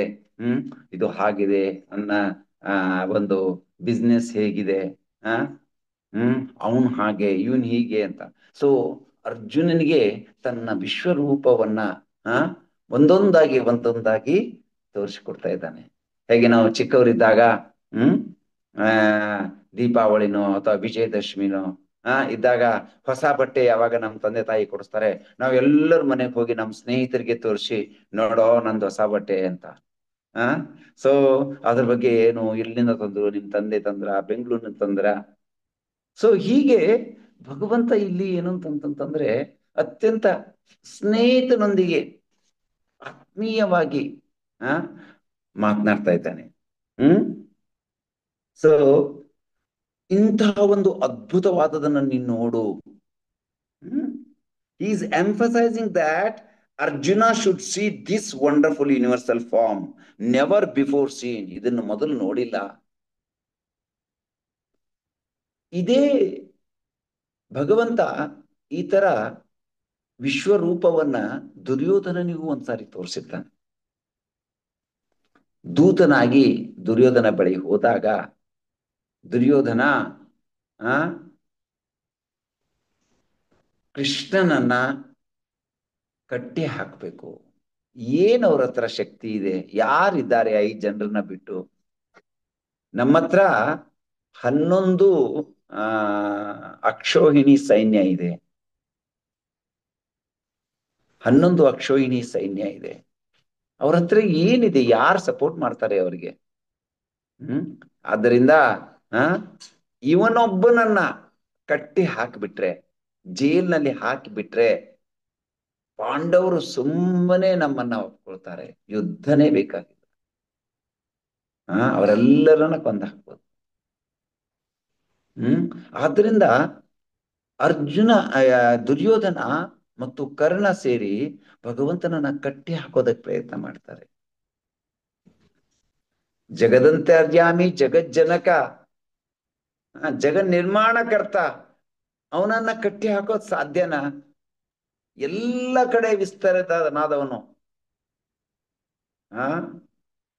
ಭಗವಂತ ಅವನಿಗೆ ಆ ಒಂದು ತನ್ನ ವಿಶ್ವರೂಪದ ಒಂದು ಸಣ್ಣ ಭಾಗವನ್ನ ಝಲಕ್ ತೋರಿಸ್ತಾನೆ. ತಕ್ಷಣ ಏನು ಅಂತಂತಂದ್ರೆ ದುರ್ಯೋಧನನಿಗೆ ಗಾಬರಿ ಆಗ್ಬಿಡ್ತದೆ. ಓ ವಂಡರ್ಫುಲ್. ಆದ್ರೆ ಆಮೇಲೆ ತಿಳ್ಕೊತಾನೆ, ಭಗವಂತನ ವಿಶ್ವರೂಪವನ್ನ ಅರ್ಥ ಮಾಡ್ಕೊಳಕ್ ಆಗೋದಿಲ್ಲ ಅವನಿಗೆ. ಅವನ್ ತಿಳ್ಕೊತಾನೆ ಈಸ್ ಎ ಜಾದೂಗಾರ್, ಯೋಗಿ, ಮಿಸ್ಟಿಕ್. ಅದ್ಭುತವಾದ ಶಕ್ತಿ ಇದೆ, ಆದ್ರೆ ಬಟ್ ಈಸ್ ಮಿಸ್ಟಿಕ್. ಭಗವಂತ ಅಂತ ಒಪ್ಕೊಳ್ಳೋದಿಲ್ಲ. ಅದನ್ನ ಇಲ್ಲಿ ಹೇಳ್ತಾ ಇದ್ದಾನೆ. ನೋಡು, ಈ ಅದ್ಭುತವಾದದನ್ನ ನೋಡು. ಏಕಸ್ಥಂ. ಇಲ್ಲಿ ನಾವು ನೋಡ್ಬೋದು ಈ ಶ್ಲೋಕದಲ್ಲಿ ಈ ಹೈಕಸ್ಥಂ, ಒಂದೇ ಕಡೆ ಏಕಸ್ಥಂ, ಎಲ್ಲವೂ ಸೇರಿ ನೀನೆಲ್ಲಿ ಹೋಗೋದ್ ಬೇಕಾಗಿಲ್ಲ, ಇಲ್ಲೇ ಕುತ್ಕೊಂಡು ಎಲ್ಲವನ್ನ ನೋಡು. ಈ ಹೈಕಸ್ಥಂ ಜಗತ್ ಕೃಷ್ಣಂ ಪಶ್ಚಾದ್ಯ ಸಚರಾಚರನ್ ಮಹದೇಹೇ ಗುಡಾಕೇಶ ಯಚ್ಛಾ ನ ದೃಷ್ಟುಮಿಚ್ಛಸಿ. ನೀನ್ ಏನೇನ್ ನೋಡ್ಬೇಕಂತಿದ್ಯೋ ಅದೆಲ್ಲವನ್ನ ಇಲ್ಲಿ ನಾನು ತೋರಿಸ್ತಾ ಇದ್ದೇನೆ ನಿನಗೆ. ಸೊ ಭಾವಾರ್ಥವನ್ನ ಇದನ್ನ ಓದ್ಬೇಕು. ಯಾರಾದ್ರೂ ಓದ್ತೀರಾ? ಎಸ್ ಪ್ರೋಜಿ. ಭಾವಾರ್ಥ: ಒಂದು ಸ್ಥಳದಲ್ಲಿ ಕುಳಿತು ಯಾರು ಇಡೀ ವಿಶ್ವವನ್ನು ಕಾಣಲಾರರು. ಅತ್ಯಂತ ಮುಂದುವರಿದ ವಿಜ್ಞಾನಿಯು ವಿಶ್ವದ ಇತರ ಭಾಗಗಳಲ್ಲಿ ಆಗುತ್ತಿರುವುದನ್ನು ಕಾಣಲಾರ. ಆದರೆ ಅರ್ಜುನನಂತಹ ಭಕ್ತನು ವಿಶ್ವದ ಯಾವುದೇ ಭಾಗದಲ್ಲಿರುವ ಏನನ್ನಾದರೂ ಕಾಣಬಲ್ಲ. ಭೂತ, ವರ್ತಮಾನ ಮತ್ತು ಭವಿಷ್ಯತ್ಗಳಲ್ಲಿ ಅವನು ಕಾಣಲು ಬಯಸುವ ಏನನ್ನೇ ಆದರೂ ಕಾಣುವ ಶಕ್ತಿಯನ್ನು ಕೃಷ್ಣನು ಅವನಿಗೆ ಕೊಡುತ್ತಾನೆ. ಹೀಗೆ ಕೃಷ್ಣನ ದಯೆಯಿಂದ ಅರ್ಜುನನು ಎಲ್ಲವನ್ನೂ ನೋಡಬಲ್ಲವನಾಗುತ್ತಾನೆ. ಭಗವಂತನ ಭಕ್ತನಿಗೆ ಭಗವಂತನ ಕೃಪೆಯಿಂದ ಇದು ಈ ಅಧ್ಯಾಯದ ಕೊನೆ ಶ್ಲೋಕ ಬರ್ತದೆ. ಎಲ್ಲ ಕಷ್ಟಗಳನ್ನ ದಾಟಿ ಹೋಗೋದಕ್ಕೆ ಅಥವಾ ಯಾವುದು ಅಸಾಧ್ಯವೋ ಅದೆಲ್ಲವನ್ನ ಸಾಧಿಸೋದಕ್ಕೆ ಸಾಧ್ಯ ಆಗ್ತದೆ. ಸೊ ಅದಕ್ಕಾಗಿ 8ನೇ ಶ್ಲೋಕದಲ್ಲಿ ಭಗವಂತ ಹೇಳ್ತಾನೆ, ನತು ಮಾಂ ಶಕ್ಯಸೆ ದೃಷ್ಟುಂ ಅನೇನೈವ ಸ್ವಚಕ್ಷುಷ ದಿವ್ಯಂ ದದಾಮಿ ತೇ ಚಕ್ಷು ಪಶ್ಚಮೇ ಯೋಗಮೈಶ್ವರಂ. ವೆರಿ ಇಂಪಾರ್ಟೆಂಟ್ ಶ್ಲೋಕ. ಯಾರು ಓದ್ತೀರಾ? ಹರೇ ಕೃಷ್ಣ ಪ್ರಭುಜಿ. ಹರೇ ಕೃಷ್ಣ, ಓದ್ತೇನೆ. ಓದಿ. ಆದರೆ ನೀನು ನಿನ್ನ ಈಗಿನ ಕಣ್ಣುಗಳಿಂದ ನನ್ನನ್ನು ಕಾಣಲಾರೆ. ಆದುದರಿಂದ ನಿನಗೆ ದಿವ್ಯವಾದ ಕಣ್ಣುಗಳನ್ನು ಕೊಡುತ್ತೇನೆ. ನನ್ನ ಐಶ್ವರ್ಯ ಯೋಗವನ್ನು ನೋಡು. ಹರೇ ಕೃಷ್ಣ. ಭಾವಾರ್ಥ ಓದ್ಬೇಕು. ಭಾವಾರ್ಥ ಜಗದ್ಗುರು ಶ್ರೀಲ ಪ್ರಭುಪಾದರಿಂದ ಶ್ರೀಲ ಪ್ರಭುಪಾದಕ್ಕೆ ಜಯ. ಶುದ್ಧ ಭಕ್ತನು 2 ಕೈಗಳಿರುವ ಕೃಷ್ಣನನ್ನು ಬಿಟ್ಟು ಬೇರೆ ಯಾವ ರೂಪದಲ್ಲೂ ಅವನನ್ನು ಕಾಣಲು ಇಷ್ಟಪಡುವುದಿಲ್ಲ. ಭಕ್ತನು ತನ್ನ ಮನಸ್ಸಿನಿಂದ ಅವನ ವಿಶ್ವರೂಪವನ್ನು ಕಾಣಲಾರ. ಅವನ ಕೃಪೆಯಿಂದ ಮತ್ತು ದಿವ್ಯವಾದ ಕಣ್ಣುಗಳಿಂದ ಮಾತ್ರ ಕಾಣಬಲ್ಲ. ಕೃಷ್ಣನ ವಿಶ್ವರೂಪವನ್ನು ನೋಡಲು ಅರ್ಜುನನು ಬೇಕಾದದ್ದು ಅವನ ಮನಸ್ಸನ್ನಲ್ಲ, ಅವನ ಕಣ್ಣುಗಳನ್ನು. ಕೃಷ್ಣನ ವಿಶ್ವರೂಪವು ಅಷ್ಟೇನು ಮುಖ್ಯವಾದದ್ದಲ್ಲ. ಇದು ಮುಂದಿನ ಶ್ಲೋಕಗಳಲ್ಲಿ ಸ್ಪಷ್ಟವಾಗುತ್ತದೆ. ಆದರೆ ಅರ್ಜುನನು ಅದನ್ನು ನೋಡಲು ಬಯಸಿದುದರಿಂದ ವಿಶ್ವರೂಪವನ್ನು ನೋಡಲು ಅಗತ್ಯವಾದ ವಿಶಿಷ್ಟ ದೃಷ್ಟಿಯನ್ನು ಪ್ರಭುವು ಅವನಿಗೆ ಕೊಡುತ್ತಾನೆ. ಕೃಷ್ಣನೊಡನೆ ಸೊ ನತು ಮಾಂ ಶಕ್ಯಸೆ ದೃಷ್ಟುಂ ಅನೇನೈವ ಸ್ವಚಕ್ಷುಷ ದಿವ್ಯಂ. ಭಗವಂತ ಇಲ್ಲಿ ಹೇಳ್ತಾನೆ, ಇದು ದಿವ್ಯವಾದದ್ದು. ಈ ದಿವ್ಯವಾದ ಚಕ್ಷುವನ್ನ ನಾನು ನಿನಗೆ ಕೊಡ್ತೇನೆ. ಇದರಿಂದ ನೀನು ನನ್ನ ವಿಶ್ವರೂಪವನ್ನ ನೋಡಬಹುದು. ಶ್ರೀಲ ಪ್ರಭುಪಾದರು ಇಲ್ಲಿ ಹೇಳ್ತಾರೆ, ಇನ್ನೊಂದು ಶ್ರೀಮದ್ ಭಾಗವತದ 2ನೇ ಸ್ಕಂದದ 1ನೇ ಅಧ್ಯಾಯದ 24ನೇ ಶ್ಲೋಕದಲ್ಲಿ ಹೇಳ್ತಾರೆ, ಶುದ್ಧ ಭಕ್ತ ಈ ಭೌತಿಕ ಜಗತ್ತಿನ ಅಂದ್ರೆ ಈ ವಿಶ್ವ ರೂಪವನ್ನು ನೋಡುವುದಕ್ಕೆ ಸಾಮಾನ್ಯವಾಗಿ ಇಷ್ಟಪಡೋದಿಲ್ಲ.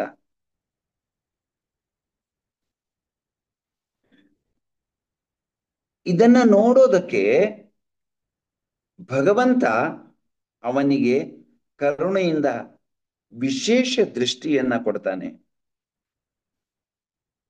ಆದ್ದರಿಂದ ಸಾಮಾನ್ಯವಾಗಿ ಶುದ್ಧ ಭಕ್ತನಿಗೆ ಇದು ಬೇಕಾಗಿಲ್ಲ.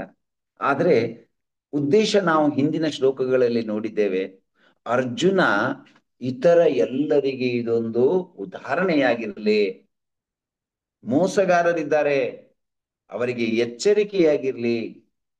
ಸಾಮಾನ್ಯ ಮನುಷ್ಯರಿಗೆ ಕೃಷ್ಣ ದೇವೋತ್ತಮ ಪರಮಪುರುಷ ಅನ್ನೋದು ಗೊತ್ತಾಗ್ಲಿ. ಆದ್ದರಿಂದ ನಿನಗೆ ವಿಶೇಷ ದಿವ್ಯ ಚಕ್ಷುವನ್ನ ನಾನು ಕೊಡ್ತಾ ಇದ್ದೇನೆ.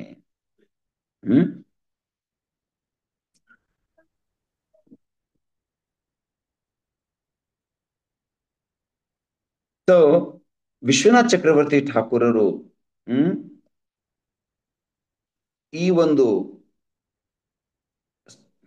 ಸಂದರ್ಭದಲ್ಲಿ ತಮ್ಮ ಅಭಿಪ್ರಾಯವನ್ನ ಹೇಳ್ತಾರೆ. Why should Arjuna who directly perceives with his own eyes the sweetness of the Supreme Person be unable to perceive the partial expansion of the Lord and need to receive divine eyes?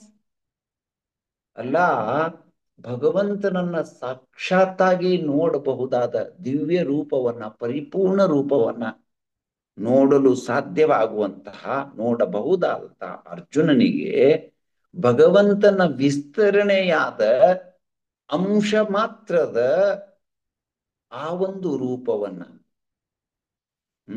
ಇದು ಶಾಶ್ವತನೂ ಕೂಡ ಅಲ್ಲ, ಅದನ್ನ ಯಾಕೆ ನೋಡಬಾರ್ದು? ಯಾಕೆ ನೋಡೋದಕ್ಕಾಗೋದಿಲ್ಲ? ಯಾಕಂತಂದ್ರೆ ಇಲ್ಲಿ some explain this by saying that those most excellent eyes which perceive the sweetness of the Supreme Person's human pastimes are exclusive in their scope of perception. They do not perceive the opulence of the Lord's godlike pastimes. ಯಾರಿಗೆ ಭಗವಂತನ ಆ ಪರಿಪೂರ್ಣ ದಿವ್ಯ ರೂಪವನ್ನ ನೋಡಲು ಶಕ್ಯವಾಗ್ತಾ ಇದೆಯೋ ಅವುಗಳದೇ ವಿಶೇಷವಾದ ಒಂದು ಅರ್ಹತೆ ಇದೆ. ಅಂತಹ ಭಗವಂತನ ಪರಿಪೂರ್ಣ ರೂಪವನ್ನು ನೋಡಲು ಯೋಗ್ಯರಾದವರು ಸಾಮಾನ್ಯವಾಗಿ ಈ ಭೌತಿಕ ವಿಶ್ವದ ಒಂದು ಪ್ರತಿರೂಪವನ್ನ ಕೊಡ್ತಾ ಇರುವ ವಿಶ್ವರೂಪವನ್ನ ನೋಡೋದಕ್ಕೆ ಅವರು ಸಾಮಾನ್ಯವಾಗಿ ಇಷ್ಟಪಡೋದಿಲ್ಲ. ಇಲ್ಲಿ ಉದಾಹರಣೆ ಕೊಡ್ತಾರೆ. ಯಾವುದು ಮಿಶ್ರಿ ಅಥವಾ ಸಕ್ಕರೆ, ಕಲ್ಲು ಸಕ್ಕರೆಯ ರುಚಿಯನ್ನು ಕಂಡ ವ್ಯಕ್ತಿಗೆ ಈ ಬೆಲ್ಲ, ಮೊಲಾಸ್ ಅಂತ ಹೇಳ್ತಾರೆ, ಆ ಬೆಲ್ಲ ಅಂತ ಅಥವಾ ಯಾವುದನ್ನ ಶುದ್ಧೀಕರಿಸಲಾದ ಬೆಲ್ಲ ಅಷ್ಟೊಂದು ರುಚಿ ಹತ್ತೋದಿಲ್ಲ, ರುಚಿಯನ್ನ ಕೊಡೋದಿಲ್ಲ. ಆದ್ದರಿಂದ ಅರ್ಜುನನಿಗೆ ಈ ಬೆಲ್ಲದ ರುಚಿ ಬೇಕು ಅಂತಂದ್ರೆ ಅವನಿಗೆ ವಿಶೇಷವಾದ ಕಣ್ಣುಗಳನ್ನ ಕೊಡಲಾಯಿತು. ಸೊ ಅದನ್ನೇ ಇಲ್ಲಿ ಶ್ರೀಲ ಪ್ರಭುಪಾದರು 2ನೇ ಪ್ಯಾರಾಗ್ರಾಫ್ ದಲ್ಲಿ ಎಕ್ಸ್ಪ್ಲೇನ್ ಮಾಡ್ತಾ ಇದ್ದಾರೆ. ಯಾರಾದ್ರೂ ಓದ್ತೀರಾ?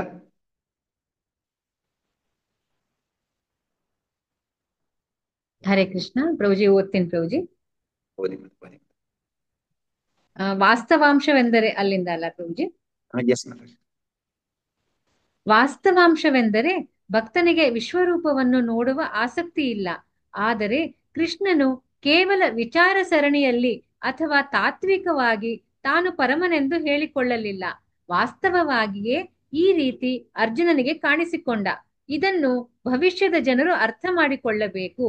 ಆ ಮೂಲಕ ಕೃಷ್ಣನ ಹೇಳಿಕೆಗಳಿಗೆ ಸಮರ್ಥನೆ ಬರಬೇಕು ಎಂದು ಅರ್ಜುನನು ಬಯಸಿದನು. ಅರ್ಜುನನು ಇದನ್ನು ದೃಢಪಡಿಸಿಕೊಳ್ಳಬೇಕು.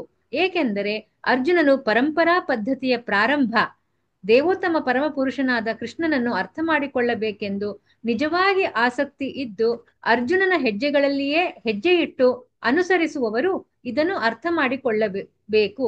ಕೃಷ್ಣನು ತಾತ್ವಿಕವಾಗಿ ಮಾತ್ರವೇ ತನ್ನನ್ನು ಪರಮನೆಂದು ಹೇಳಿಕೊಳ್ಳಲಿಲ್ಲ, ನಿಜವಾಗಿ ತನ್ನನ್ನು ಪರಮನೆಂದು ತೋರಿಸಿಕೊಂಡನು. ನಾವು ಆಗಲೇ ವಿವರಿಸಿರುವಂತೆ ಅರ್ಜುನನಿಗೆ ವಿಶ್ವರೂಪವನ್ನು ನೋಡಬೇಕೆಂದು ಅಷ್ಟೇನೂ ಅಪೇಕ್ಷೆ ಇರಲಿಲ್ಲ. ಇದು ಕೃಷ್ಣನಿಗೆ ತಿಳಿದಿತ್ತು. ಇದಕ್ಕಾಗಿ ಪ್ರಭುವು ತನ್ನ ವಿಶ್ವರೂಪವನ್ನು ನೋಡಲು ಅಗತ್ಯವಾದ ಶಕ್ತಿಯನ್ನು ಅರ್ಜುನನಿಗೆ ನೀಡಿದನು. ಹರಿಬೋ. ಇಲ್ಲಿವರೆಗೆ ಆ 4 ಶ್ಲೋಕಗಳಲ್ಲಿ ಏನು ಅರ್ಜುನ ಪ್ರಶ್ನೆ ಕೇಳಿದ್ನೋ ಅದಕ್ಕೆ ಆ ವಿಶ್ವರೂಪದ ಬಗ್ಗೆ ವರ್ಣನೆಯನ್ನ ಮಾಡಿದ ಭಗವಂತ. ಆದರೆ ಮುಂದಿನ ಶ್ಲೋಕದಿಂದ ಭಗವಂತ ಆ ವಿಶ್ವರೂಪವನ್ನ ತೋರಿಸ್ತಾನೆ. ಸೊ 9ನೇ ಶ್ಲೋಕ. Hare Krishna bro. Hare Krishna bro. S bro, ಇಲ್ಲಿ ಒಂದ್ ಪ್ರಶ್ನೆ ಬ್ರೋ. ಇಲ್ಲಿ ಅರ್ಜುನ ಎಲ್ಲರ ಒಳಿತಿಗೋಸ್ಕರ ಇಲ್ಲಿ ಕೃಷ್ಣನಿಗೆ ತನ್ನ ವಿಶ್ವರೂಪವನ್ನ ತೋರಿಸು ಅಂತ ಹೇಳ್ತಾನೆ, ಭಗವಂತನ ಶಕ್ತಿ ಗೊತ್ತಾಗ್ಲಿ ಅಂತ ಹೇಳಿ. ಕರೆಕ್ಟ್. ಬಟ್ ಆದ್ರೆ ದುರ್ಯೋಧನನು ಕೂಡ ಕೃಷ್ಣನಂದು ಶಕ್ತಿ ಬಗ್ಗೆ ಅರಿವಿತ್ತು. ನಾನು ಮಹಾರಾಜರ ಕ್ಲಾಸ್ ಕೇಳಿದ್ದೆ, ಭಕ್ತಿರಸಾಮ ಮಹಾರಾಜ ಕ್ಲಾಸ್ ಅಲ್ಲಿ. ಯಾವಾಗ ಇವ್ರು ಕಾಡಿಗೆ ಹೋಗಿರ್ತಾರೆ, ಆಗ ಇವ್ರಿಗೆ ಅಸಹ್ಯ ಮಾಡ್ಲಿಕ್ಕೆ ದುರ್ಯೋಧನ ಎಲ್ಲಾರು ಕರ್ಕೊಂಡ್ ಬರ್ತಾನೆ. ಬಟ್ ಅಲ್ಲಿ ಸೋತ್ ಹೋಗ್ಬಿಡ್ತಾನೆ. ಅರ್ಜುನನ ಮತ್ತೆ ಭೀಮರ ಮುಂದೆ ಅವನು ಸೋತ್ ಹೋಗ್ತಾನೆ. ಅವನ್ನ ಕಟ್ ಹಾಕ್ತಾರೆ, ಇದೆಲ್ಲ ಅವ್ರಿಗೆ ಇನ್ಸಲ್ಟ್ ಆಗುತ್ತೆ. ಬಟ್ ಅವಾಗ ದುರ್ಯೋಧನ ಡಿಸೈಡ್ ಮಾಡ್ತಾನೆ. ಆಕ್ಚುಲಿ ದೇವತೆಗಳ ಮಾರುತರ ಸ್ಥಳವನ್ನ ಇವರು ಆಕ್ಚುಲಿ ಮಾರುತರ ಕೆಲವೊಂದ್ಸತಿ ಬಂದು ಅಲ್ಲಿ ನೆಲೆಸ್ತಾ ಇರ್ತಾರೆ. ಆ ಸ್ಥಳವನ್ನ ಇವರು ತಮ್ಮ ಒಂದು ಇಂದ್ರಿಯ ತೃಪ್ತಿಗಾಗಿ, ಆ ಸಂತೋಷಕ್ಕಾಗಿ ಅದನ್ನ ಉಪಯೋಗ ಮಾಡ್ಕೊಂಡಿರ್ತಾರೆ. ಅವಾಗ ಅವ್ರು ಬಂದು ಇವರಿಗೆ ಯುದ್ಧದಲ್ಲಿ ಸೋಲಿಸ್ತಾರೆ, ಕಟ್ಟಿ ಹಾಕ್ತಾರೆ. S bro. So correct.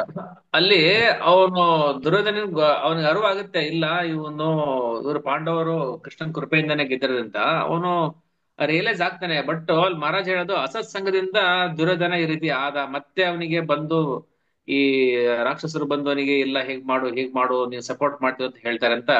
So ಅಲ್ಲಿ ಅವನಿಗೆ ಮತ್ತೆ ಎನ್ಕರೇಜ್ ಮಾಡ್ತಾರೆ, ಅವ್ನು ಕಂಟಿನ್ಯೂ ಮಾಡ್ತಾನೆ. ಬಟ್ ಇಲ್ಲಿ ಪ್ರಾಬ್ಲಮ್ ಪ್ರಭು, ಇಲ್ಲಿ ಅರ್ಜುನ ಈ ರೀತಿ ಎಲ್ಲ ಈ ಕೆಲವು ಜನಗಳು ಕೂಡ ದುರ್ಯೋಧನ ತರನೇ ಇದ್ದಾರೆ. ಬಟ್ ಅಸತ್ ಸಂಘದಿಂದಾಗಿ ಜನಗಳು ಭಗವಂತನ ಒಪ್ಕೊಳೋದಿಲ್ಲ, ದೂರ ಹೋಗ್ತಾರೆ. ಬಟ್ ರಿಯಾಲಿಟಿ ಭಕ್ತರು ಹೇಳಿದ್ರೆ ಕೇಳೋದಿಲ್ಲ. ನಾವು ಹೇಳ್ತೀವಿ ಅಸತ್ ಸಂಘದಲ್ಲೂ ಕೂಡ ಭಕ್ತರಾಗಿದ್ರು ಕೂಡ ಅಸತ್ ಸಂಘದಿಂದ ಅಲ್ಲಿ ಸಮ್ಟೈಮ್ಸ್ ಇನ್ಫ್ಲುಯೆನ್ಸ್ ಆಗ್ತಾರೆ.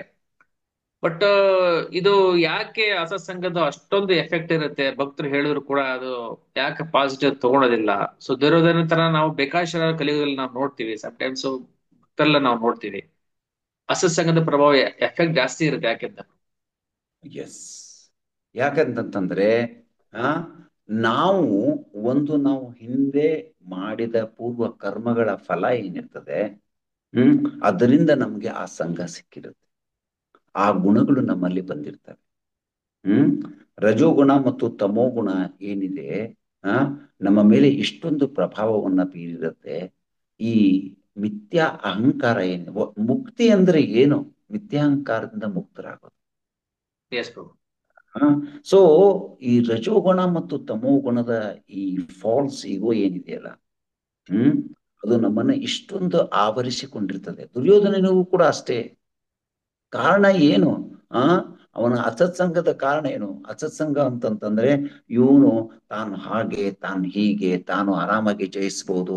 ಅವ್ರೇನು ಭೌತಿಕ ಪೂರ್ಣ 1ನೇ ಅಧ್ಯಾಯ ಆ ದುರ್ಯೋಧನ ಬಗ್ಗೆ ಹೇಳುತ್ತೆ. ಏನಂತಂದ್ರೆ ಈ so much proud of himself. ನನ್ನ ಹತ್ರ 11 ಅಕ್ಷೋಹಿಣಿ ಸೈನ್ಯ ಇದೆ, 5 ಜನ ಬಿಟ್ಟು ಯಾರಿದ್ದಾರೆ ಇವ್ರ ಜೊತೆ? ಎಲ್ಲರೂ ಸೇರಿ ಹೊಡೆದು ಹಾಕ್ಬೋದು ಇವ್ರನ್ನ. This is false. ದಿಸ್ ಫಾಲ್ಸಿಗೋ ಏನಿದೆಯಲ್ಲ, ಎಲ್ಲರನ್ನ ಮೋಹ ಎಷ್ಟೊಂದು ಕವರ್ ಮಾಡಿಬಿಟ್ಟಿರುತ್ತೆ ಅಂತಂದ್ರೆ ದೇ ಕೆನಾಟ್ ಸಿ.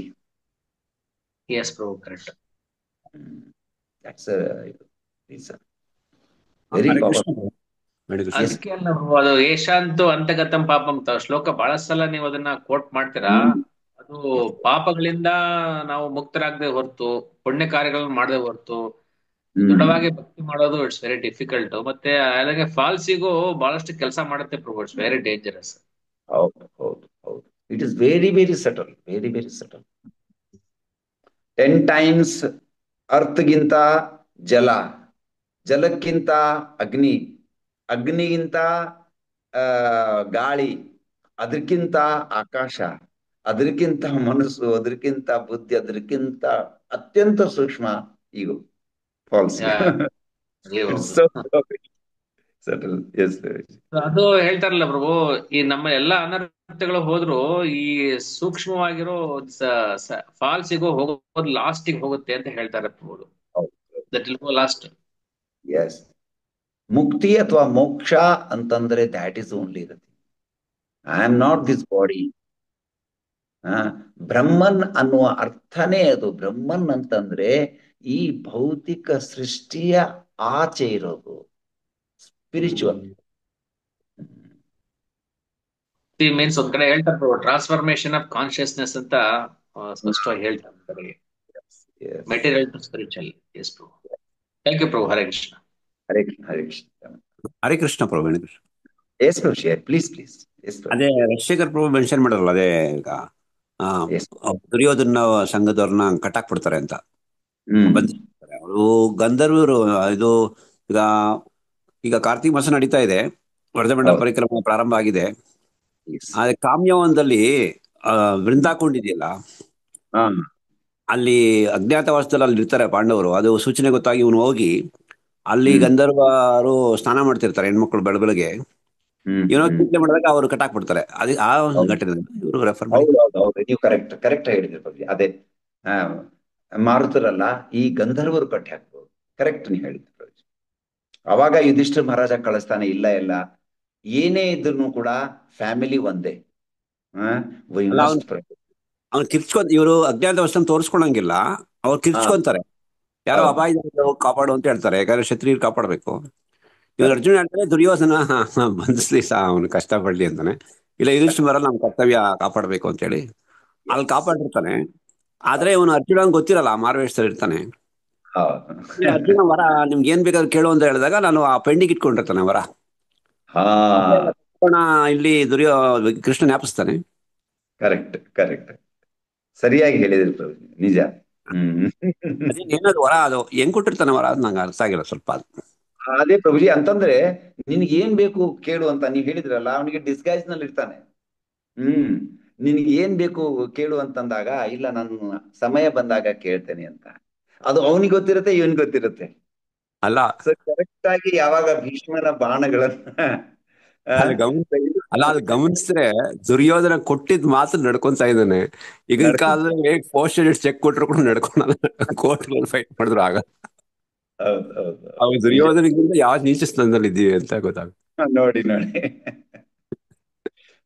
ಈವನ್ ಇನ್ನೊಂದೇನು ಅಂತಂದ್ರೆ, ಯಾವಾಗ ಅಶ್ವತ್ಥಾಮ ಆ 5 ತಲೆಗಳನ್ನ ತಗೊಂಡ್ ಬರ್ತಾನೆ, ದುರ್ಯೋಧನ ಒಪ್ಪೋದಿಲ್ಲ. ನೀನ್ ಹೇಳಿ ನೀನು ಮಕ್ಕಳು ಮಲಗಿದಾಗ ಹೋಗಿ ಅವ್ರ ತಲೆಯನ್ನ ಕತ್ತರಿಸ್ಕೊಂಡ್ ಬಂದಿದೀಯ ಅಂತ ಹೇಳಿ ನೀನು, I am not pleased with you ಅಂತ ಹೇಳಿ. ಅದೇ ಇದು ಕೃಷ್ಣ ಭಕ್ತಿ ಮಾಡಿಲ್ಲ ಅಂದ್ರೂ ಆದ್ರೆ ಭಗವಂತರು ಪ್ರಕೃತಿ ನೇಮಗಳು ಪಾಲನೆ ಮಾಡಿಲ್ಲ ಅಂದ್ರೆ ಪವರ್ ಬರಲ್ಲ ಅಲ್ವಾ? ಹೌದು ಅದು ನೇಮಗಳು ತುಂಬಾ ಸ್ಟ್ರಿಕ್ಟ್ ಆಗಿ ಫಾಲೋ ಮಾಡ್ತಾರೆ. ಸೊ ತಮಗೆಲ್ಲ ಇವಾಗ ಅರ್ಥ ಆಗಿರ್ಬೇಕು. ಈ ಇದರಲ್ಲಿ 8ನೇ ಶ್ಲೋಕದಲ್ಲಿ, ಅದೇ 9ನೇ ಶ್ಲೋಕದಲ್ಲಿ ಭಗವಂತ ಇವಾಗ ತನ್ನ ಒಂದು ವಿಶ್ವರೂಪವನ್ನ ತೋರಿಸ್ತಾನೆ. ಹೇಗಿತ್ತು ಅಂತ ಅನ್ನೋದನ್ನ ಸಂಜಯನೂ ಕೂಡ, ಅವನಿಗೂ ಕೂಡ ದಿವ್ಯ ಚಕ್ಷು ಇದೆ, ಗುರುಗಳ ಕೃಪೆಯಿಂದ. ಇಲ್ಲಿ ಭಗವಂತನ ಕೃಪೆಯಿಂದ ಅರ್ಜುನನಿಗೂ ಕೂಡ ದಿವ್ಯ ಚಕ್ಷು ಇದೆ. ಇದರಿಂದ ಸಂಜಯ ಏನ್ ನೋಡ್ತಾನೆ ಅದನ್ನ ಹೇಳ್ತಾ ಇದ್ದಾನೆ. ಏವ ಮುಕ್ತ್ವಾ ತಥೋ ರಾಜನ್ ಮಹಾಯೋಗೇಶ್ವರೋ ಹರಿ ದರ್ಶಯಾಮಾಸ ಪಾರ್ಥಾಯ ಪರಮಂ ರೂಪಮೈಶ್ವರಂ. ಸೊ ಸಂಜಯನು ಹೇಳಿದನು, ರಾಜನೇ, ಮಹಾಯೋಗೀಶ್ವರನು, ದೇವೋತ್ತಮ ಪುರುಷನು, ಹೀಗೆ ಹೇಳಿ ಅರ್ಜುನನಿಗೆ ತನ್ನ ವಿಶ್ವರೂಪವನ್ನು ತೋರಿಸಿದನು.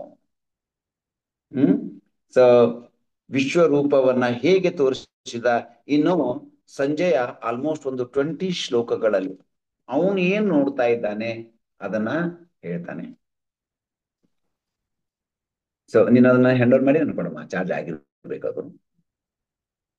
ಅನೇಕ ವಕ್ರ ನಯನಂ ಅನೇಕಾದ್ಭುತ ದರ್ಶನಂ ಅನೇಕ ದಿವ್ಯಾಭರಣಂ ದಿವ್ಯಾನೇಕೋದ್ಯತಾಯುಧಂ ದಿವ್ಯಮಾಲ್ಯಾಂಬರಧರಂ ದಿವ್ಯಗಂಧಾನುಲೇಪನಂ ಸರ್ವಾಶ್ಚರ್ಯಮಯಂ ದೇವಂ ಅನಂತಂ ವಿಶ್ವತೋಮುಖಂ.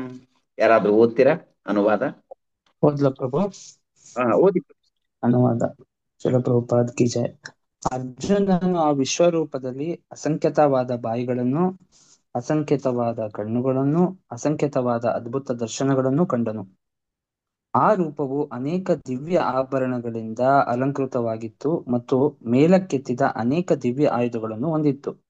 ಆತನು ದಿವ್ಯ ಮಾಲೆಗಳನ್ನು, ವಸ್ತ್ರಗಳನ್ನು ಧರಿಸಿದ್ದನು.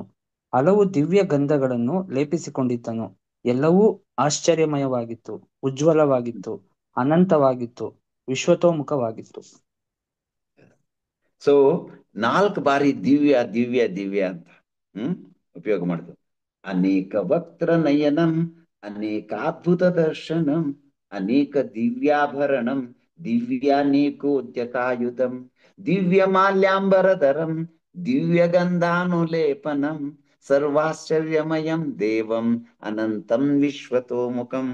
ಭಗವಂತ ಏನಂತಂದ್ರೆ ದಿವ್ಯ, extraordinary ornaments, wonderful, unlimited wonderful visions, ಆಮೇಲೆ celestial ornaments, and borne many divine unpraised weapons. ದಿವ್ಯ ಮಾಲೆಗಳನ್ನು, ವಸ್ತ್ರಗಳನ್ನು ಧರಿಸಿದನು. ಹಲವು ದಿವ್ಯ ಗಂಧಗಳನ್ನು ಲೇಪಿಸಿಕೊಂಡಿದ್ದನು. ಎಲ್ಲವೂ ಆಶ್ಚರ್ಯಮಯವಾಗಿತ್ತು. ಎಲ್ಲವೂ ಆಶ್ಚರ್ಯಮಯವಾಗಿತ್ತು. ಯಾಕಂತಂದ್ರೆ ಸಂಪೂರ್ಣ ವಿಶ್ವದಲ್ಲಿ ಹೇಗೆ ವ್ಯಾಪಿಸಿಕೊಂಡಿದ್ದಾನೆ ಅಂತ ಅನ್ನೋದನ್ನ ಅರ್ಜುನನ ಮುಂದೆ ಒಂದೇ ಸ್ಥಳದಲ್ಲಿ ತೋರಿಸ್ತಾ ಇದ್ದಾನೆ.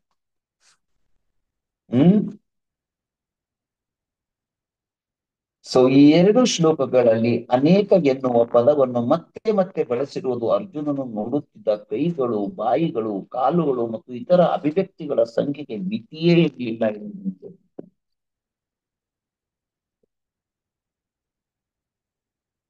ಭಗವಂತನ ಕೃಪೆಯಿಂದ ಒಂದು ಸ್ಥಳದಲ್ಲಿ ಕುಳಿತು ಅವೆಲ್ಲವನ್ನು ನೋಡಲು ಅರ್ಜುನನಿಗೆ ಸಾಧ್ಯವಾಯಿತು. ಇದು ಕೃಷ್ಣನ ಕಲ್ಪನಾತೀತ ಶಕ್ತಿಯಿಂದ ಸಾಧ್ಯವಾಯಿತು. ಏಕೈಕಸ್ಥಂ ನಾವು ನೋಡಿದೀವಿ ಆ ಶ್ಲೋಕದಲ್ಲಿ. ಒಂದು ಸ್ಥಳದಲ್ಲಿ ಕುತ್ಕೊಂಡು ಎಲ್ಲವನ್ನ ನೋಡ್ತಾ ಇದ್ದಾನೆ.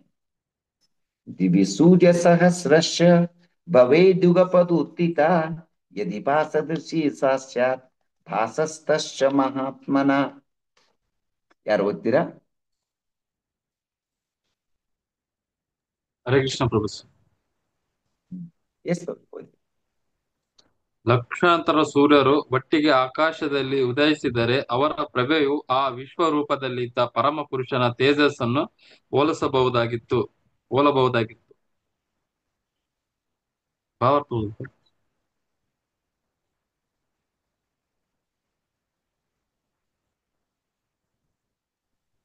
ಭಾವಾರ್ಥ ಓದಿ. ಸರಿ. ಅರ್ಜುನನು ಕಂಡದ್ದು ವರ್ಣನೆಗೆ ನಿಲುಕದ್ದು. ಆದರೂ ಸಂಜಯನು ಧೃತರಾಷ್ಟ್ರನಿಗೆ ಆ ಮಹಾರೂಪದ ಒಂದು ಮಾನಸಿಕ ಚಿತ್ರವನ್ನು ಕೊಡಲು ಪ್ರಯತ್ನಿಸುತ್ತಾನೆ. ಸಂಜಯನಾಗಲೇ ಧೃತರಾಷ್ಟ್ರನಾಗಲಿ ಅಲ್ಲಿರಲಿಲ್ಲ. ಆದರೆ ವ್ಯಾಸರ ಕೃಪೆಯಿಂದ ಸಂಜಯನಿಗೆ ಅಲ್ಲಿ ನಡೆಯುವುದೆಲ್ಲವನ್ನು ಕಾಣಲು ಸಾಧ್ಯವಾಗಿತ್ತು. ಹೀಗೆ ಅವನು ಅದನ್ನು ಅರ್ಥ ಮಾಡಿಕೊಳ್ಳಲು ಸಾಧ್ಯವಾದ ಮಟ್ಟಿಗೂ ಆ ಸನ್ನಿವೇಶವನ್ನು ಕಲ್ಪಿಸಿಕೊಳ್ಳಬಹುದಾದ ಒಂದು ಘಟನೆಗೆ ಹೋಲಿಸುತ್ತಾನೆ ಎಂದು ಸಹಸ್ರಾರು ಸೂರ್ಯರು ಆ ಘಟನೆಗೆ ಹೋಲಿಸುತ್ತಾನೆ. ತತ್ರೈಕಸ್ಥಂ ಜಗತ್ ಕೃಷ್ಣಂ ಪ್ರವಿಭಕ್ತಂ ಅನೇಕಧಾ ಅಪಶ್ಯ ದೇವದೇವಸ್ಯ ಶರೀರೇ ಪಾಂಡವಸ್ತದಾ. ಓದಿ ಪ್ರಭುಜಿ 13ನೇ. ಸಹಸ್ರ ಭಾಗಗಳಿದ್ದರೂ ವಿಶ್ವದ ಅಪರಿಮಿತ ವಿಸ್ತರಣೆಯನ್ನು ಪ್ರಭುವಿನ ವಿಶ್ವರೂಪದಲ್ಲಿ ಒಂದೇ ಕಡೆ ಅರ್ಜುನನು ನೋಡಿದನು. ಎಸ್, ಇದು ಎಲ್ಲಿ ಆಗ್ತಾ ಇದೆ? ಯುದ್ಧ ಭೂಮಿಯಲ್ಲಿ ಆಗ್ತಾ ಇದೆ. ಒಂದೇ ರಥದಲ್ಲಿ ಇಬ್ರು ಕೂತ್ಕೊಂಡಿದ್ದಾರೆ.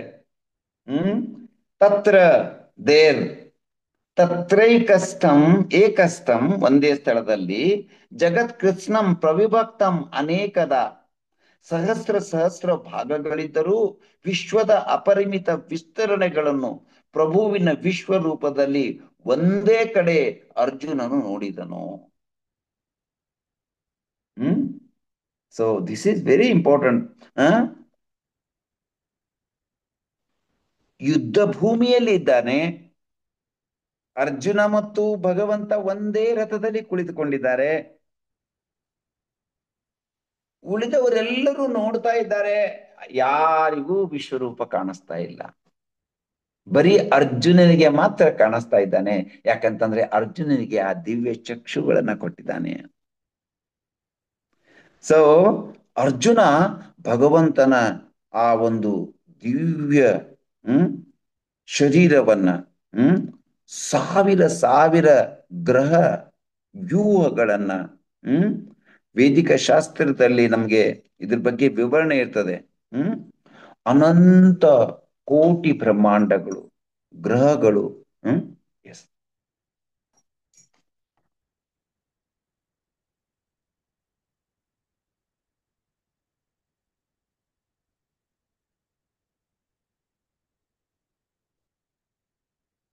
ಅನಂತ ಕೋಟಿ ಬ್ರಹ್ಮಾಂಡಗಳು, ನಕ್ಷತ್ರಗಳು, ಇವೆಲ್ಲವೂ ಇದ್ದಾವೆ. ಸೊ ಆಭರಣಗಳನ್ನ ಕೆಲವೊಂದು ಗ್ರಹವ್ಯೂಹಗಳು ಭೂಮಿಯಿಂದ ಮಾಡಿವೆ, ಅಂದ್ರೆ ಮಣ್ಣಿನಿಂದ ಮಾಡಿವೆ. ಕೆಲವೊಂದು ಬಂಗಾರದಿಂದ ಮಾಡಿವೆ. ಕೆಲವೊಂದು ಮುತ್ತು ರತ್ನಗಳಿಂದ ಮಾಡಲ್ಪಟ್ಟಿವೆ. ಕೆಲವೊಂದು ಇನ್ನೂ ಏನು ಅಂತಂತಂದ್ರೆ ಅದ್ಭುತವಾಗಿವೆ. ಕೆಲವೊಂದು ಅಷ್ಟೊಂದು ಅದ್ಭುತವಾಗಿಲ್ಲ, ಕ್ಷುದ್ರವಾಗಿವೆ. ಹೀಗೆ ಒಂದೇ ಸ್ಥಳದಲ್ಲಿ ರಥದ ಮೇಲೆ ಕುಳಿತುಕೊಂಡು ಅರ್ಜುನ ಮತ್ತು ಭಗವಂತ ಇಬ್ಬರು ಒಂದೇ ಕಡೆ ಇದ್ದಾರೆ. ಆದರೆ ಭಗವಂತ ತನ್ನ ವಿಶ್ವರೂಪವನ್ನ ತೋರಿಸ್ತಾ ಇದ್ದಾನೆ. ಅನಂತರ ತತ್ತ ಸವಿಸ್ಮಯ ವಿಷ್ಟೋ ಹೃಷ್ಟರೋಮಾಧನಂಜಯ ಪ್ರಣಮ್ಯ ಶಿರಸಾ ದೇವಂ ಕೃತಾಂಜಲಿರಭಾಷತ. ನೋಡ್ತಾನೆ ಇಂಥ ಅದ್ಭುತವಾದ ದೃಶ್ಯವನ್ನ ನೋಡಿ. ಅನುವಾದದಲ್ಲಿ ತಾವು ಓದಬಹುದು. ಯಾರು ಓದ್ತೀರಾ ಅನುವಾದ? ಹರೇ ಕೃಷ್ಣ. ಪ್ರಭುಜಿ ಓದ್ಲಾ ಪ್ರಭುಜಿ? ಓದಿ ಮಾತಾಜಿ. ಅನುವಾದ.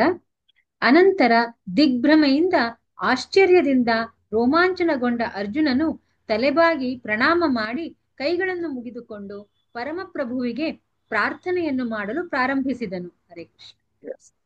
ಇದರ ಇದು ಭಾವಾರ್ಥ ಓದಿ. ಎಸ್, ಭಾವಾರ್ಥ. ದೈವಿ ದೃಶ್ಯವು ಒಮ್ಮೆ ಪ್ರಕಟವಾಗುತ್ತಲೇ ಕೃಷ್ಣ ಮತ್ತು ಅರ್ಜುನರ ಸಂಬಂಧವು ಬದಲಾಗುತ್ತದೆ. ಈವರೆಗೆ ಕೃಷ್ಣ ಮತ್ತು ಅರ್ಜುನರ ಬಾಂಧವ್ಯಕ್ಕೆ ಸ್ನೇಹವು ಆಧಾರವಾಗಿತ್ತು. ದರ್ಶನದ ನಂತರ ಇಲ್ಲಿ ಅರ್ಜುನನು ಬಹು ಗೌರವದಿಂದ ಪ್ರಣಾಮ ಮಾಡುತ್ತಿದ್ದಾನೆ ಮತ್ತು ಕೈಗಳನ್ನು ಮುಗಿದುಕೊಂಡು ಕೃಷ್ಣನಿಗೆ ಪ್ರಾರ್ಥನೆ ಮಾಡುತ್ತಿದ್ದಾನೆ. ಅವನು ವಿಶ್ವರೂಪವನ್ನು ಹೊಗಳುತ್ತಿದ್ದಾನೆ.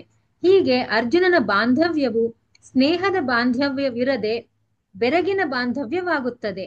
ಮಹಾನ್ ಭಕ್ತರು ಕೃಷ್ಣನನ್ನು ಎಲ್ಲಾ ಬಾಂಧವ್ಯಗಳ ಭಂಡಾರವಾಗಿ ಕಾಣುತ್ತಾರೆ. ಧರ್ಮ ಗ್ರಂಥಗಳಲ್ಲಿ 12 ಬಗೆಯ ಬಾಂಧವ್ಯಗಳನ್ನು ಪ್ರಸ್ತಾವಿಸಿದೆ. ಅವೆಲ್ಲ ಕೃಷ್ಣನಲ್ಲಿವೆ.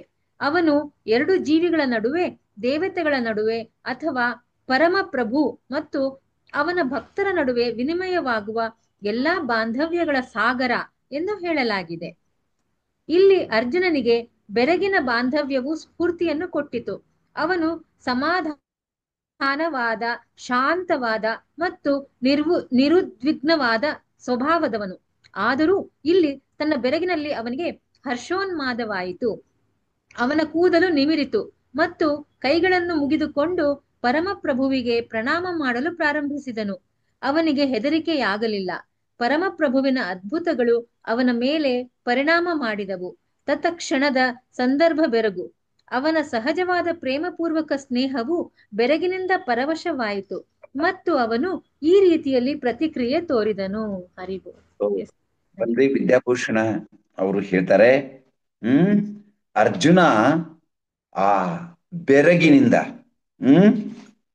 ಯಾವಾಗ ಆ ವಿಶ್ವರೂಪವನ್ನ ನೋಡ್ತಾನೆ, ಅವನ ಈ ಒಂದು ಬೆರಗು ಅಥವಾ ಆಶ್ಚರ್ಯ, ಆ ಒಂದು ಅದ್ಭುತವಾದ ದೃಶ್ಯವನ್ನ ನೋಡಿ ಅವನಿಗೆ ಈ ಒಂದು ಬೆರಗುಗೊಳಿಸುವ ಒಂದು ಏನಂದ್ರೆ ಈ ರಸ, ಭಗವಂತ 12 ರಸಗಳ ಸ್ವಾಮಿ. ಸೊ ಆ ರಸವನ್ನ ಆನಂದಿಸ್ತಾ ಇದ್ದಾನೆ. ಮುಂದಿನ ಶ್ಲೋಕದಲ್ಲಿ ನಮಗೆ ಇದ್ರ ಬಗ್ಗೆ ಇನ್ನೂ ಸ್ಪಷ್ಟವಾಗ್ತದೆ. ಅರ್ಜುನವು ವಾಚ ಪಶ್ಚಾಮಿ ದೇವಾಂ ತವ ದೇವ ದೇಹೇ ಸರ್ವಾಂ ತಥಾಭೂತ ವಿಶೇಷ ಸಂಘಾನ್ ಬ್ರಹ್ಮಾಣಮೀಶಂ ಕಮಲಾಸನಸ್ಥಂ ಋಷಿಂಶ್ಚ ಸರ್ವಾನ್ ಉರಗಾಂಶ್ಚ ದಿವ್ಯಾನ್. ಯಾರು ಓದ್ತೀರಾ ಅನುವಾದ? ಹರೇ ಕೃಷ್ಣ. ನಾನು ಓದ್ಲಾ ಪ್ರಭು? ಓದಿ ಪ್ರಭು. ಅರ್ಜುನನು ಹೀಗೆ ಹೇಳಿದನು, ಪ್ರೀತಿಯ ಪ್ರಭು ಶ್ರೀಕೃಷ್ಣನೇ, ಎಲ್ಲಾ ದೇವತೆಗಳು ಮತ್ತು ಇತರ ಹಲವಾರು ಜೀವಿಗಳು ನಿನ್ನ ದೇಹದಲ್ಲಿ ಸೇರುವುದನ್ನು ಕಾಣುತ್ತಿದ್ದೀನಿ. ಬ್ರಹ್ಮನು ಕಮಲದ ಮೇಲೆ ಕುಳಿತಿರುವುದನ್ನು, ಶಿವ ಮತ್ತು ಎಲ್ಲಾ ಋಷಿಗಳನ್ನು ಮತ್ತು ದಿವ್ಯ ಸರ್ಪಗಳನ್ನು ಕಾಣುತ್ತಿದ್ದೀನಿ. ಭಾವಾರ್ಥ ಓದಿ. ಓದಿ ಪ್ರಭುಜಿ ಭಾವಾರ್ಥ. ಭಾವಾರ್ಥ ಓದ್ಲ ಪ್ರಭು? ಓಕೆ. ಪ್ರಭುಪಾದಕ್ಕೆ ಜಯ. ಅರ್ಜುನನು ವಿಶ್ವದಲ್ಲಿ ಇರುವುದೆಲ್ಲವನ್ನು ಕಾಣುತ್ತಾನೆ. ಅದುದರಿಂದ ವಿಶ್ವದ ಪ್ರಥಮ ಜೀವಿಯಾದ ಬ್ರಹ್ಮನನ್ನು ವಿಶ್ವದ ಅಧೋಪ್ರದೇಶದಲ್ಲಿ ಗರ್ಭೋದಕಾಯ ವಿಷ್ಣುವಿಗೆ ಹಾಸಿಗೆಯಾಗಿರುವ ದಿವ್ಯ ಸರ್ಪವನ್ನು ಕಾಣುತ್ತಾನೆ. ಈ ಸರ್ಪಸೆಯಗೆ ವಾಸುಕಿ ಎಂದು ಹೆಸರು. ವಾಸುಕಿ ಎನ್ನುವ ಹೆಸರಿನ ಇತರ ಸರ್ಪಗಳು ಉಂಟು. ಗರ್ಭೋದಕಾಯ ವಿಷ್ಣುವಿನಿಂದ ವಿಶ್ವದ ಅತ್ಯುಚ್ಚ ಭಾಗವಾದ ಬ್ರಹ್ಮಲೋಕದವರೆಗೆ ಅರ್ಜುನನು ಕಾಣಬಲ್ಲನು. ಹೇಗೆಂದರೆ ತನ್ನ ರಥದಲ್ಲಿ ಒಂದು ಸ್ಥಳದಲ್ಲಿ ಕುಳಿತಿರುವ ಅರ್ಜುನನು ಆದಿಯಿಂದ ಅಂತ್ಯದವರೆಗೆ ಎಲ್ಲವನ್ನೂ ಕಾಣಲು ಸಾಧ್ಯವಾಗಿತ್ತು. ಇದು ಸಾಧ್ಯವಾದದ್ದು ಪರಮಪ್ರಭುವಾದ ಕೃಷ್ಣನ ಕೃಪೆಯಿಂದ. ಹರೇ ಕೃಷ್ಣ. ನನ್ನ ಕೃಪೆ. ಸೊ ಅರ್ಜುನ ಏನಿದ್ದಾನೆ, ಒಂದು ಕಡೆ ಕೂತ್ಕೊಂಡು ಇಂತಹ ಸಂಪೂರ್ಣ ಒಂದು ದಿವ್ಯವಾದ ಭಗವಂತನ ವಿಶ್ವರೂಪವನ್ನು ನೋಡುವುದು ಸಾಧ್ಯವಾಯಿತು. ಅನೇಕ ಬಾಹೂತರ ವಕ್ರ ನೇತ್ರಂ ಪಶ್ಚಾಮಿ ತ್ವಾಂ ಸರ್ವತೋನಂತ ರೂಪಂ ನಾಂತಂ ನ ಮಧ್ಯಂ ನ ಪುನಸ್ತವಾದಿಂ ಪಶ್ಚಾಮಿ ವಿಶ್ವೇಶ್ವರ ವಿಶ್ವರೂಪ. ಸೊ ಅನೇಕ ಶರೀರಗಳು,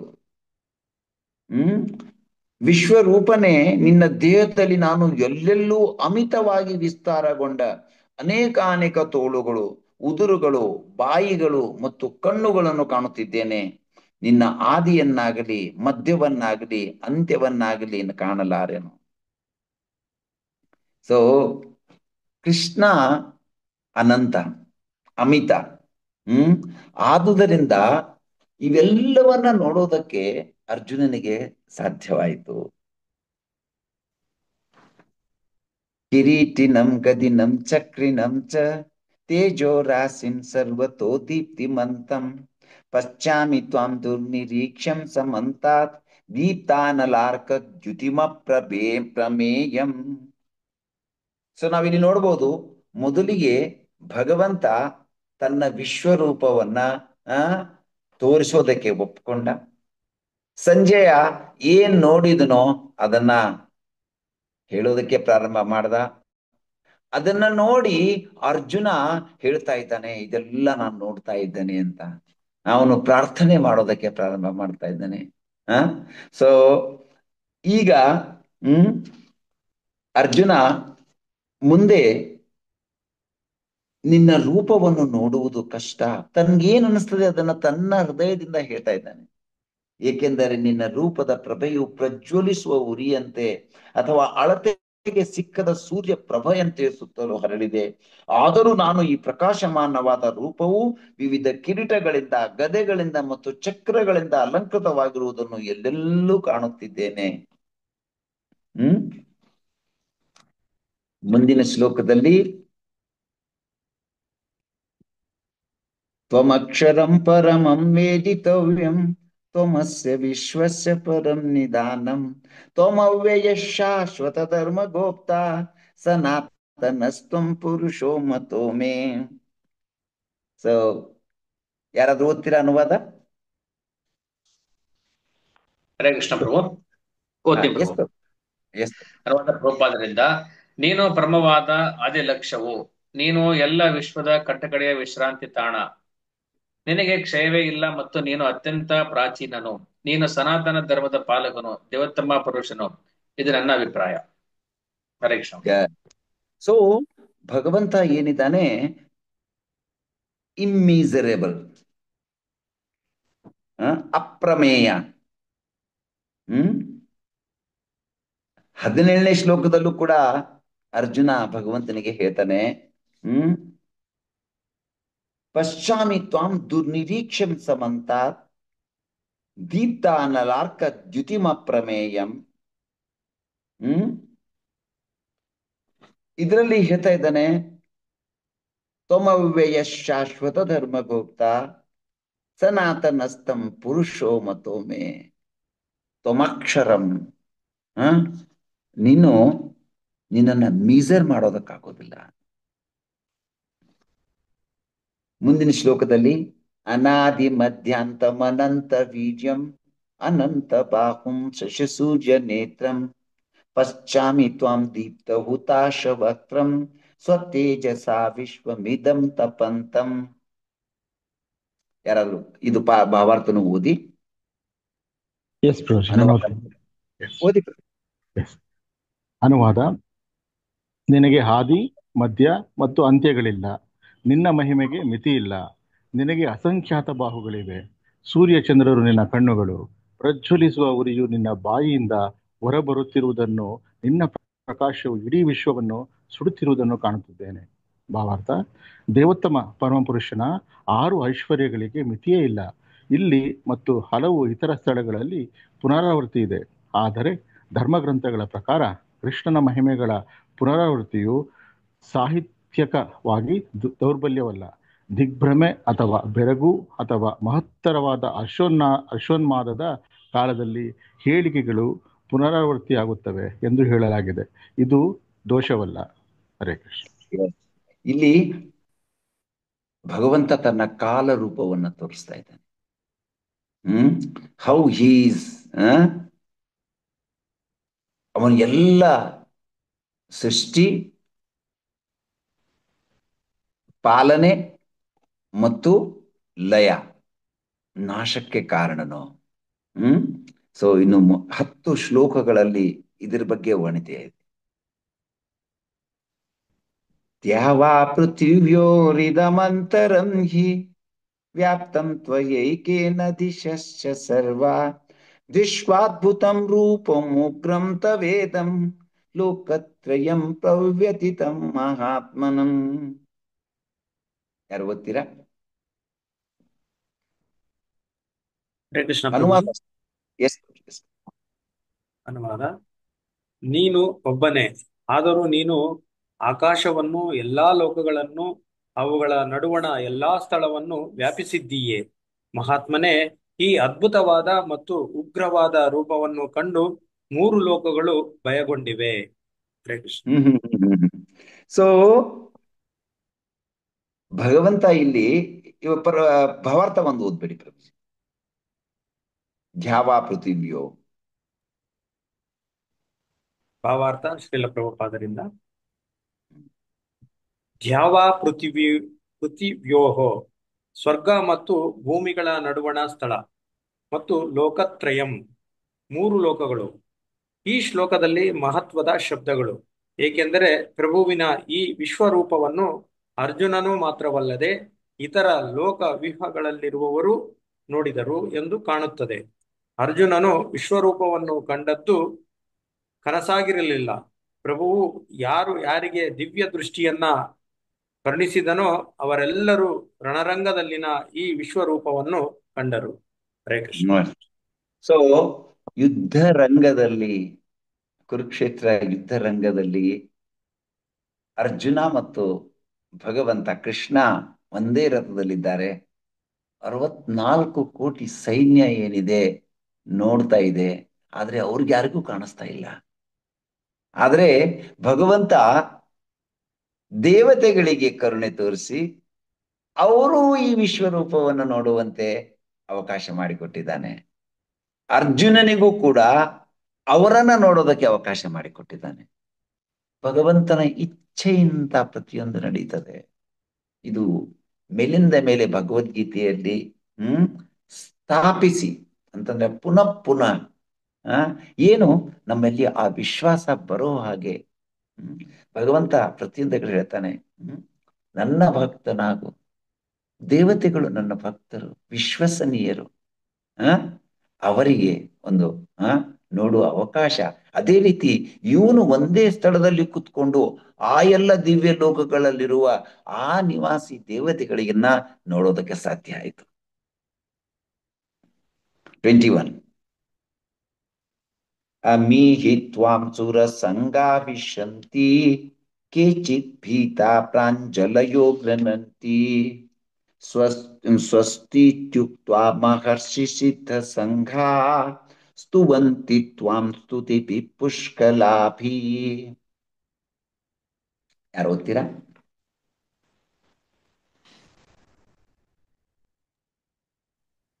ಹರೇ ಕೃಷ್ಣ ಪ್ರಭು. ದೇವತೆಗಳ ಸಮೂಹಗಳಲ್ಲೆಲ್ಲ ನಿನ್ನ ಮುಂದೆ ಶರಣಾಗತವಾಗಿ ನಿನ್ನನ್ನೇ ಪ್ರವೇಶಿಸುತ್ತಿರುವವು. ಅವರಲ್ಲಿ ಕೆಲವರು ಭಯಭೀತರಾಗಿ ಕೈ ಮುಗಿದುಕೊಂಡು ಪ್ರಾರ್ಥನೆ ಮಾಡುತ್ತಿದ್ದಾರೆ. ಮಹರ್ಷಿಗಳ ಮತ್ತು ಪರಿಪೂರ್ಣ ಸಿದ್ಧರ ಸಮೂಹಗಳು ಸ್ವಸ್ತಿ ಸ್ವಸ್ತಿ ಎಂದು ಹೇಳುತ್ತಾ ವೇದದ ಸ್ತುತಿಗಳನ್ನು ಹಾಡುತ್ತಾ ನಿನಗೆ ಪ್ರಾರ್ಥನೆ ಸಲ್ಲಿಸುತ್ತಿರುವರು. ಭಾವಾರ್ಥ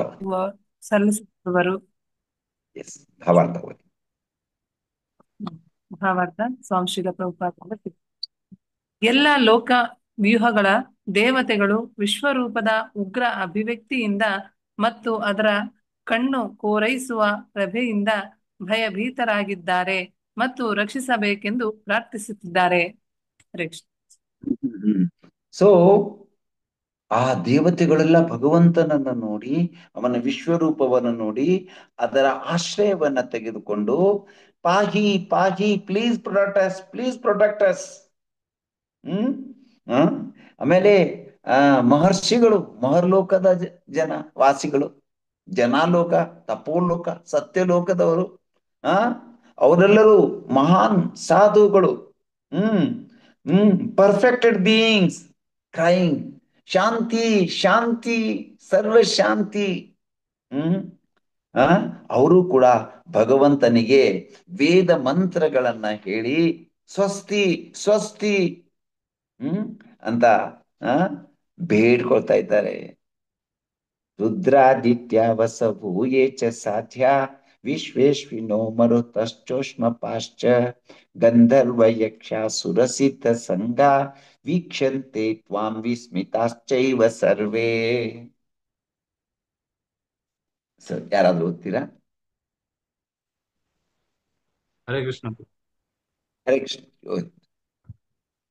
ಶಿವನ ಎಲ್ಲ ವಿವಿಧ ಅಭಿವ್ಯಕ್ತಿಗಳು, ಆದಿತ್ಯರು, ವಸುಗಳು, ಸಾಧ್ಯರು, ವಿಶ್ವ ದೇವತೆಗಳು, ಇಬ್ಬರು ಅಶ್ವಿನಿ ದೇವತೆಗಳು, ಮರುತರು, ಪಿತೃಗಳು, ಗಂಧರ್ವರು, ಯಕ್ಷರು, ಅಸುರರು ಮತ್ತು ಸಿದ್ಧ ದೇವತೆಗಳು ಬೆರಗಾಗಿ ನಿನ್ನನ್ನು ನೋಡುತ್ತಿದ್ದಾರೆ. ಸೊ ಎಲ್ಲರೂ ಕೂಡ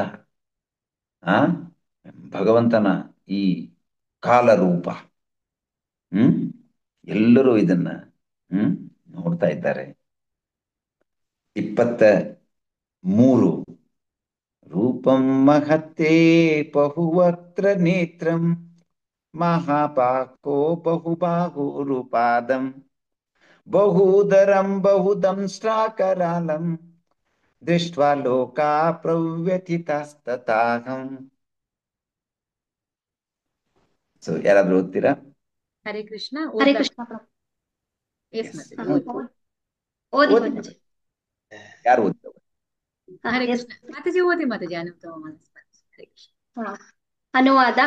ಎಲೆ ಮಹಾಬಾಹುವೆ, ಹಲವು ಮುಖಗಳನ್ನು, ಕಣ್ಣುಗಳನ್ನು, ಬಾಹುಗಳನ್ನು, ತೊಡೆಗಳನ್ನು, ಪಾದಗಳನ್ನು, ಉದರಗಳನ್ನು ಮತ್ತು ಕೋರೆದಾಡೆಗಳನ್ನು ಹೊಂದಿರುವ ನಿನ್ನ ಮಹಾನ್ ರೂಪವನ್ನು ಕಂಡು ದೇವತೆಗಳನ್ನೊಳಗೊಂಡಂತೆ ಅವರ ಲೋಕಗಳೂ ಭಯಗೊಂಡಿವೆ. ಅವರಂತೆ ನಾನೂ ಭಯಗೊಂಡಿದ್ದೇನೆ. ಹರೇ ಕೃಷ್ಣ.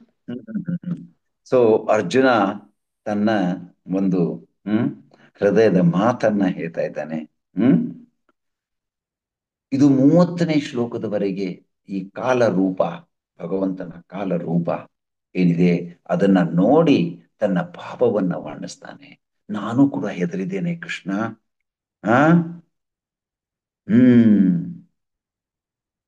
ಅಲ್ಲಿ ಅದ್ಭುತವಾಗಿತ್ತು ಬೆರಗಿನ ರಸ. 12 ರಸಗಳಲ್ಲಿ ಒಂದು ಅದ್ಭುತ ವಂಡರ್ಫುಲ್ ರಸ. ಆ ವಂಡರ್ಫುಲ್ ರಸದಿಂದ ಈಗ ಅರ್ಜುನನ ಭಾವನೆ ಬದಲಾಗ್ತಾ ಇದ್ದಾವೆ. ಅರ್ಜುನ ಇವಾಗ ಹೆದರಿದ್ದಾನೆ. ಅಬ್ಬಾ, ಎಂಥ ಭಯಾನಕವಾದ ದೃಶ್ಯ ಇವತ್ತು ಈ ಕಾಲರೂಪ. ಮುಂದಿನ ಶ್ಲೋಕಗಳಲ್ಲಿ ಅದನ್ನ ಮತ್ತಷ್ಟು ವರ್ಣನೆ ಮಾಡ್ತಾನೆ. 30ನೇ ಶ್ಲೋಕದವರೆಗೆ ಇದು ಅರ್ಜುನ ತನ್ನ ಒಂದು ತಾನೇನ್ ನೋಡ್ತಾ ಇದ್ದಾನೆ ಅಂತ ಅನ್ನೋದನ್ನ ಹೇಳ್ತಾನೆ. ತುಂಬಾ ಸುಂದರವಾಗಿದೆ. ನಾವು ಇಲ್ಲಿಗೆ ನಿಲ್ಸೋಣ. ಮುಂದಿನ ಬುಧವಾರ, ಸಾಧ್ಯವಾದರೆ ಗುರುವಾರ, ಇವೆರಡು ದಿವಸದಲ್ಲಿ ನಾವು ಇದನ್ನ 11ನೇ ಅಧ್ಯಾಯವನ್ನು ಮುಗಿಸ್ತೇವೆ. ತಮಗೆಲ್ಲರಿಗೂ ಚೆನ್ನಾಗಿ ಅನಿಸ್ತಾ ಇದೆ? ಎಲ್ಲರಿಗೂ ತಿಳಿತಾ ಇದೆ?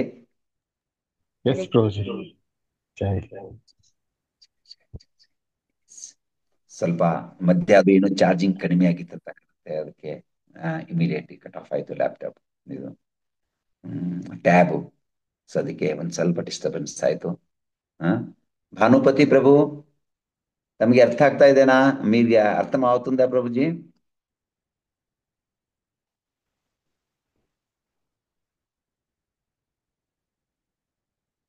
ಭಾನುಪತಿ ಪ್ರಭು ಬಿಸಿ ಇದ್ದಾನೆ. ಎಲ್ಲಿದ್ದಾರೆ?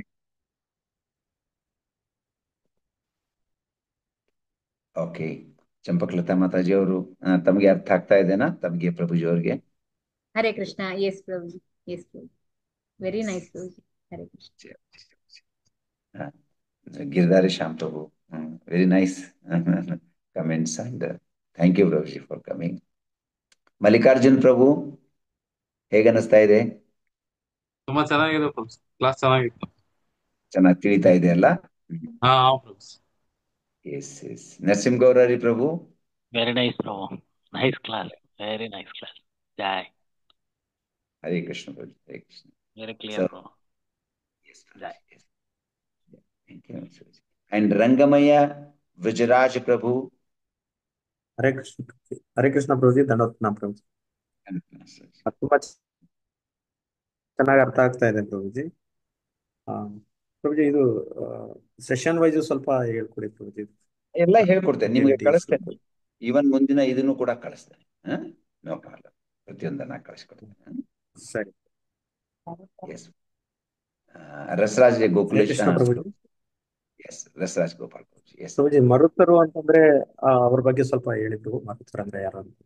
ಮಾರುತರು, ಹಾ. ಸೊ ಅದೇ ಆ 49 ಜನ ಮರುತರಿದ್ದಾರೆ. ನನಗೆ ಪೂರ್ಣ ನೆನಪಿದೆ, ಪ್ರಯತ್ನ ಮಾಡ್ತೇನೆ ಹೇಳೋದಕ್ಕೆ. ಇವರು ಕೂಡ ಅದಿತಿಯ ಗರ್ಭದಲ್ಲಿರ್ತಾರೆ. ಇಂದ್ರ ಅದಿತಿಯೋ ದ್ವಿತೀಯ ಗರ್ಭದಲ್ಲಿರ್ತಾರೆ. ಇಂದ್ರನಿಗೆ ದೈತ್ಯರನ್ನ ಕಂಡ್ರೆ ಆಗೋದಿಲ್ಲ, ಅದಕ್ಕೆ ಇವರನ್ನ ಕೊಲ್ಲೋದಕ್ಕೆ ಪ್ರಯತ್ನ ಮಾಡ್ತಾನೆ. ಆದ್ರೆ ಮಾರುತರು ಹೇಳ್ತಾರೆ, ನಮ್ಮನ್ನ ಕೊಲ್ಬೇಡಿ, ನಾವು ದೇವತೆಗಳ ಪರವಾಗಿ ಇರ್ತೇವೆ ಅಂತಂದಾಗ ಅವರನ್ನ ಉಳಿಸ್ತಾನೆ. ಮುಂದೆ ಆ 49 ಜನ ಏನಿದ್ದಾರೆ ಅವರು ದೇವತೆಗಳು. ಸೊ ಇದು ನನಗೊಂದು ಸ್ವಲ್ಪ ಎಷ್ಟು ನೆನಪಿದೆ ಅದನ್ನು ಹೇಳಿದ್ದೇನೆ. ಬೇಕಾದ್ರೆ ಇನ್ನೂ ಡಿಟೇಲ್ ಆಗಿದ್ದೆ ಅದನ್ನ ಒಂದ್ ಸ್ವಲ್ಪ ನಾವು ರೆಫರ್ ಮಾಡಿ ನಿಮ್ಗೆ ಹೇಳ್ತೇನೆ. ಅಥವಾ ಹಿಸ್ಗೇಸ್ ನರಸಿಂಹ ಗೌರರಿ ಪ್ರಭು ಅವರು ಅಥವಾ ಹಿಸ್ಗೇಸ್ ಗಿರಿಧರ ಶ್ಯಾಮ್ ಪ್ರಭುಜಿ ಅವರು ಯಾರಾದ್ರೂ ಒಂದ್ ಸ್ವಲ್ಪ ನೆನಪಿದ್ರೆ ಹೇಳ್ಬೇಕು. This is 12 ಆದಿತ್ಯಾಸ್, 49 ಮಾರುತಾಸ್. ಮರುತ, ಈಗ ಮಾರುತಗಳು ಅಂತ ಹೇಳ್ತೀವಲ್ಲ, ಈ ಗಾಳಿಯ ದೇವತೆಗಳು ಡಿಫ್ರೆಂಟ್ ಡೈರೆಕ್ಷನ್ಸ್ ನಿಂದ ಬೀಸ್ತವೆ. ಇವರು ಮಾರುತ ಗಣಗಳು ಅಂತ. ನಾನು ಇನ್ನೂ ಸ್ವಲ್ಪ ಡೀಟೇಲ್ ಬೇಕು ಅಂದ್ರೆ ಹೇಳ್ತೇನೆ. ತುಂಬಾ ಸುಂದರವಾದ ಕಥೆ ಇದೆ ಅದು. ಅದನ್ನ ಬೇಕಾದ್ರೆ ನೆಕ್ಸ್ಟ್ ಗುರುವಾರ ದಿವಸ ನಿಮ್ಗೆ ಹೇಳ್ತೇನೆ. ಸರಿನಾ Prabhuji? Thank you Prabhuji. Hare. So ಮತ್ತೆ ಬೇರೆ ಏನಾದರೂ ಪ್ರಶ್ನೆ ಇದ್ರೆ ಕೇಳ್ಬೋದು, ಇಲ್ಲಂದ್ರೆ ವಿಲ್ ಕನ್ಕ್ಲೂಡ್. ಅಂಡ್ ಥರ್ಸ್ಡೇ ದಿವಸ ನಾವು ವೆನಸ್ಡೇ ನಾವು ಮತ್ತೆ ಕಂಟಿನ್ಯೂ ಮಾಡೋಣ. ಹರೇ ಕೃಷ್ಣ ಪ್ರಭುಜಿ. Yes yes. ಒಂದು ಡೌಟ್ ಇತ್ತು ಪ್ರಭುಜಿ. ಶ್ಲೋಕ 21ರಲ್ಲಿ ಅನುವಾದ, ದೇವತೆಗಳ ಸಮೂಹಗಳೆಲ್ಲ ನಿನ್ನ ಮುಂದೆ ಶರಣಾಗತವಾಗಿ ನಿನ್ನನ್ನೇ ಪ್ರವೇಶಿಸುತ್ತಿರುವು ಅಂತ ಇದೆಯಲ್ಲ ಪ್ರಭುಜಿ. ಯಾವ ತರ ಅವರು ಎಂಟರ್ ಆಗ್ತಾರೆ ಭಗವಂತನ ಇದಕ್ಕೆ ಅವರು ಹೋಗ್ತಾ ಇದಾರೆ, ಹೇಗೆ ಪ್ರಭುಜಿ ಇದು? ಅಂತಂದ್ರೆ ಭಗವಂತನ ಶರೀರದಲ್ಲಿ ಎಲ್ಲರೂ ಇದ್ದಾರೆ. ದೇವತೆಗಳ ಸಮೂಹಗಳೆಲ್ಲ ನಿನ್ನ ಮುಂದೆ ಶರಣಾಗತವಾಗಿ ನಿನ್ನನ್ನೇ ಪ್ರವೇಶಿಸುತ್ತಿರುವವು. ಈ ಸಂಪೂರ್ಣ ಭಗವಂತನ ಯೂನಿವರ್ಸಲ್ ಫಾರ್ಮ್ ಅಂತಂದ್ರೆ ವಿಶ್ವರೂಪ. ಸೊ ದೇವತೆಗಳು ಏನಿದ್ದಾರೆ ಅವರು ಭಗವಂತನಲ್ಲಿ ಹೋಗ್ತಾ ಇದ್ದಾರೆ, ಅವರ ಬೇರೆ ಬೇರೆ ಜವಾಬ್ದಾರಿಯನ್ನು ನಿರ್ವಹಿಸ್ತಾ ಇದ್ದಾರೆ. ಸರಿನಾ Prabhuji? Yes Prabhuji. Thank you thank you thank you.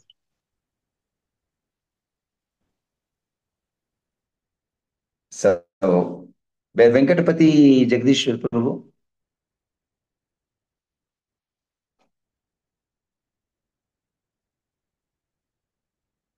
Rashik Shekhar Prabhu. Hare Krishna Prabhu. Hare Krishna Prabhu. So clear ಆಗಿ ಅರ್ಥ ಆಗ್ತಿದೆ ಪ್ರಭು. ಪ್ರಭು ಅಲ್ಲಿ ವಿಶ್ವರೂಪದ ಬಾಯಲ್ಲಿ ಎಲ್ಲಾರು ಎಂಟ್ರಿ ಆಗ್ತಿದಾರೆ ಅಂದ್ರೆ, ನಾನೊಂದ್ ಕಡೆ ಕೇಳಿದ್ದ ಪ್ರಭು, ಎಲ್ಲಾರು ಕಾಲದ ಪ್ರಭಾವಕ್ಕೆ ಒಳಪಟ್ಟು ಅವನ ಬಾಯಲ್ಲಿ ಎಂಟ್ರಿ ಆಗ್ತಾರೆ ಅಂತ ನಾನು ಕೇಳಿದ್ದಲ್ಲ, ಅದು ಸರಿನಾ ಪ್ರಭು? ಕರೆಕ್ಟ್, ಹೌದು, ಸರಿ ಇದೆ ಪ್ರಭು. ಅದೇ ಈಗ ಈ ಪೂರ್ಣ 30ನೇ ಶ್ಲೋಕದವರೆಗೆ ಕಾಲದ ರೂಪವನ್ನ ಭಗವಂತ ತೋರಿಸ್ತಾ ಇದ್ದಾನೆ. ಸಮಯ ಬಂದಾಗ ಎಲ್ಲರೂ ಅವನಲ್ಲಿ ತಮ್ಮ ಒಂದು ಸಮಯ ಮುಗಿದ್ಮೇಲೆ, ಯಾಕಂತಂದ್ರೆ ನಮ್ಮ ಜೀವನದಲ್ಲಿ ನೋಡ್ಬೋದು, ಈ time is a very powerful tool. ನಮ್ಮನ್ನೆಲ್ಲವನ್ನ ಆ ಓಡೋ ಹಾಗೆ ಮಾಡ್ತದೆ ಭಯದಿಂದ. ನಮಗೆ ನೋಡ್ತೇವೆ ಸೂಕ್ಷ್ಮವಾಗಿರ್ತದೆ. 8 ಗಂಟೆ ಆಯ್ತು ಇದನ್ನ ಮಾಡ್ಬೇಕು, 9 ಗಂಟೆ ಆಯ್ತು ಇದನ್ನ ಮಾಡ್ಬೇಕು, ಅಲ್ಲಿ ಹೋಗ್ಬೇಕು, ಇದನ್ನ ಹೋಗ್ಬೇಕು, continues. Our time is unlimited.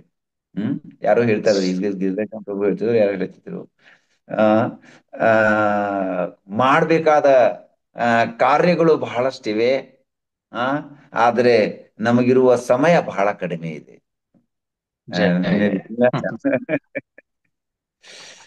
ನಮ್ಮಲ್ಲಿ ಸಮಯ ಬಹಳ is in a proper platform. ಆ ತರದ್ದು ಭಕ್ತ ಇದೇ ಪ್ಲಾಟ್ಫಾರ್ಮ್ ಅಲ್ಲಿ ಕರೆಕ್ಟ್ ಆಗಿ ಸಜೆಟೆಡ್. ಎಸ್, ನಿಜ ಇದೆ. ಅದನ್ನೇ ಅಲ್ಲಿ ಕೃಷ್ಣ ಅರ್ಜುನ ಹೇಳ್ತಾರಲ್ಲ, ಪ್ರಭು ಆಲ್ರೆಡಿ ಅವರು ಸತ್ತು ಹೋಗಿದ್ದಾರೆ, ಸೊ ನಿನ್ ನಿಮಿತ್ತ ಮಾತ್ರ ಬಾಣ ಬಿಡು ಅಂತ ಹೇಳ್ತಾರಲ್ಲ. ಸೊ ಈ ಒಂದು ದೃಷ್ಟಿನಲ್ಲ ಪ್ರಭು. ಹೌದು ಹೌದು ಹೌದು ಪ್ರಭು. ಯಾಕಂತಂದ್ರೆ ಪ್ರತಿಯೊಂದು ಕಾಲ ಎಲ್ಲವನ್ನ ಕಾಲದ ಪ್ರಭಾವದಿಂದ ಪ್ರತಿಯೊಂದು ಕೂಡ ನಾಶ. Is the best destroyer. Time ಸಮಯ ಬಂದಾಗ ಪ್ರತಿಯೊಂದು ಬದಲಾಗ್ತದೆ. ಎಸ್ ಅದು ಮೃತ್ಯು ಹರಂತಿ ಸರ್ವಸ್ಯ. ಜೈ Prabhu. Thank you Prabhu. Hare Krishna. Hare Krishna. Hare Krishna. So ಬೇರೆ ಯಾರಿಗೂ ಏನು ಮತ್ತೆ ಕೇಳೋದಿಲ್ಲ ಅಂತಂದ್ರೆ ವಿಲ್ ಕನ್ಕ್ಲೂಡ್. ಅಂಡ್ ವೆನಸ್ಡೇ ನಾವು ಶಾರ್ಪ್ 7:45 ವಿಲ್ ಮೀಟ್.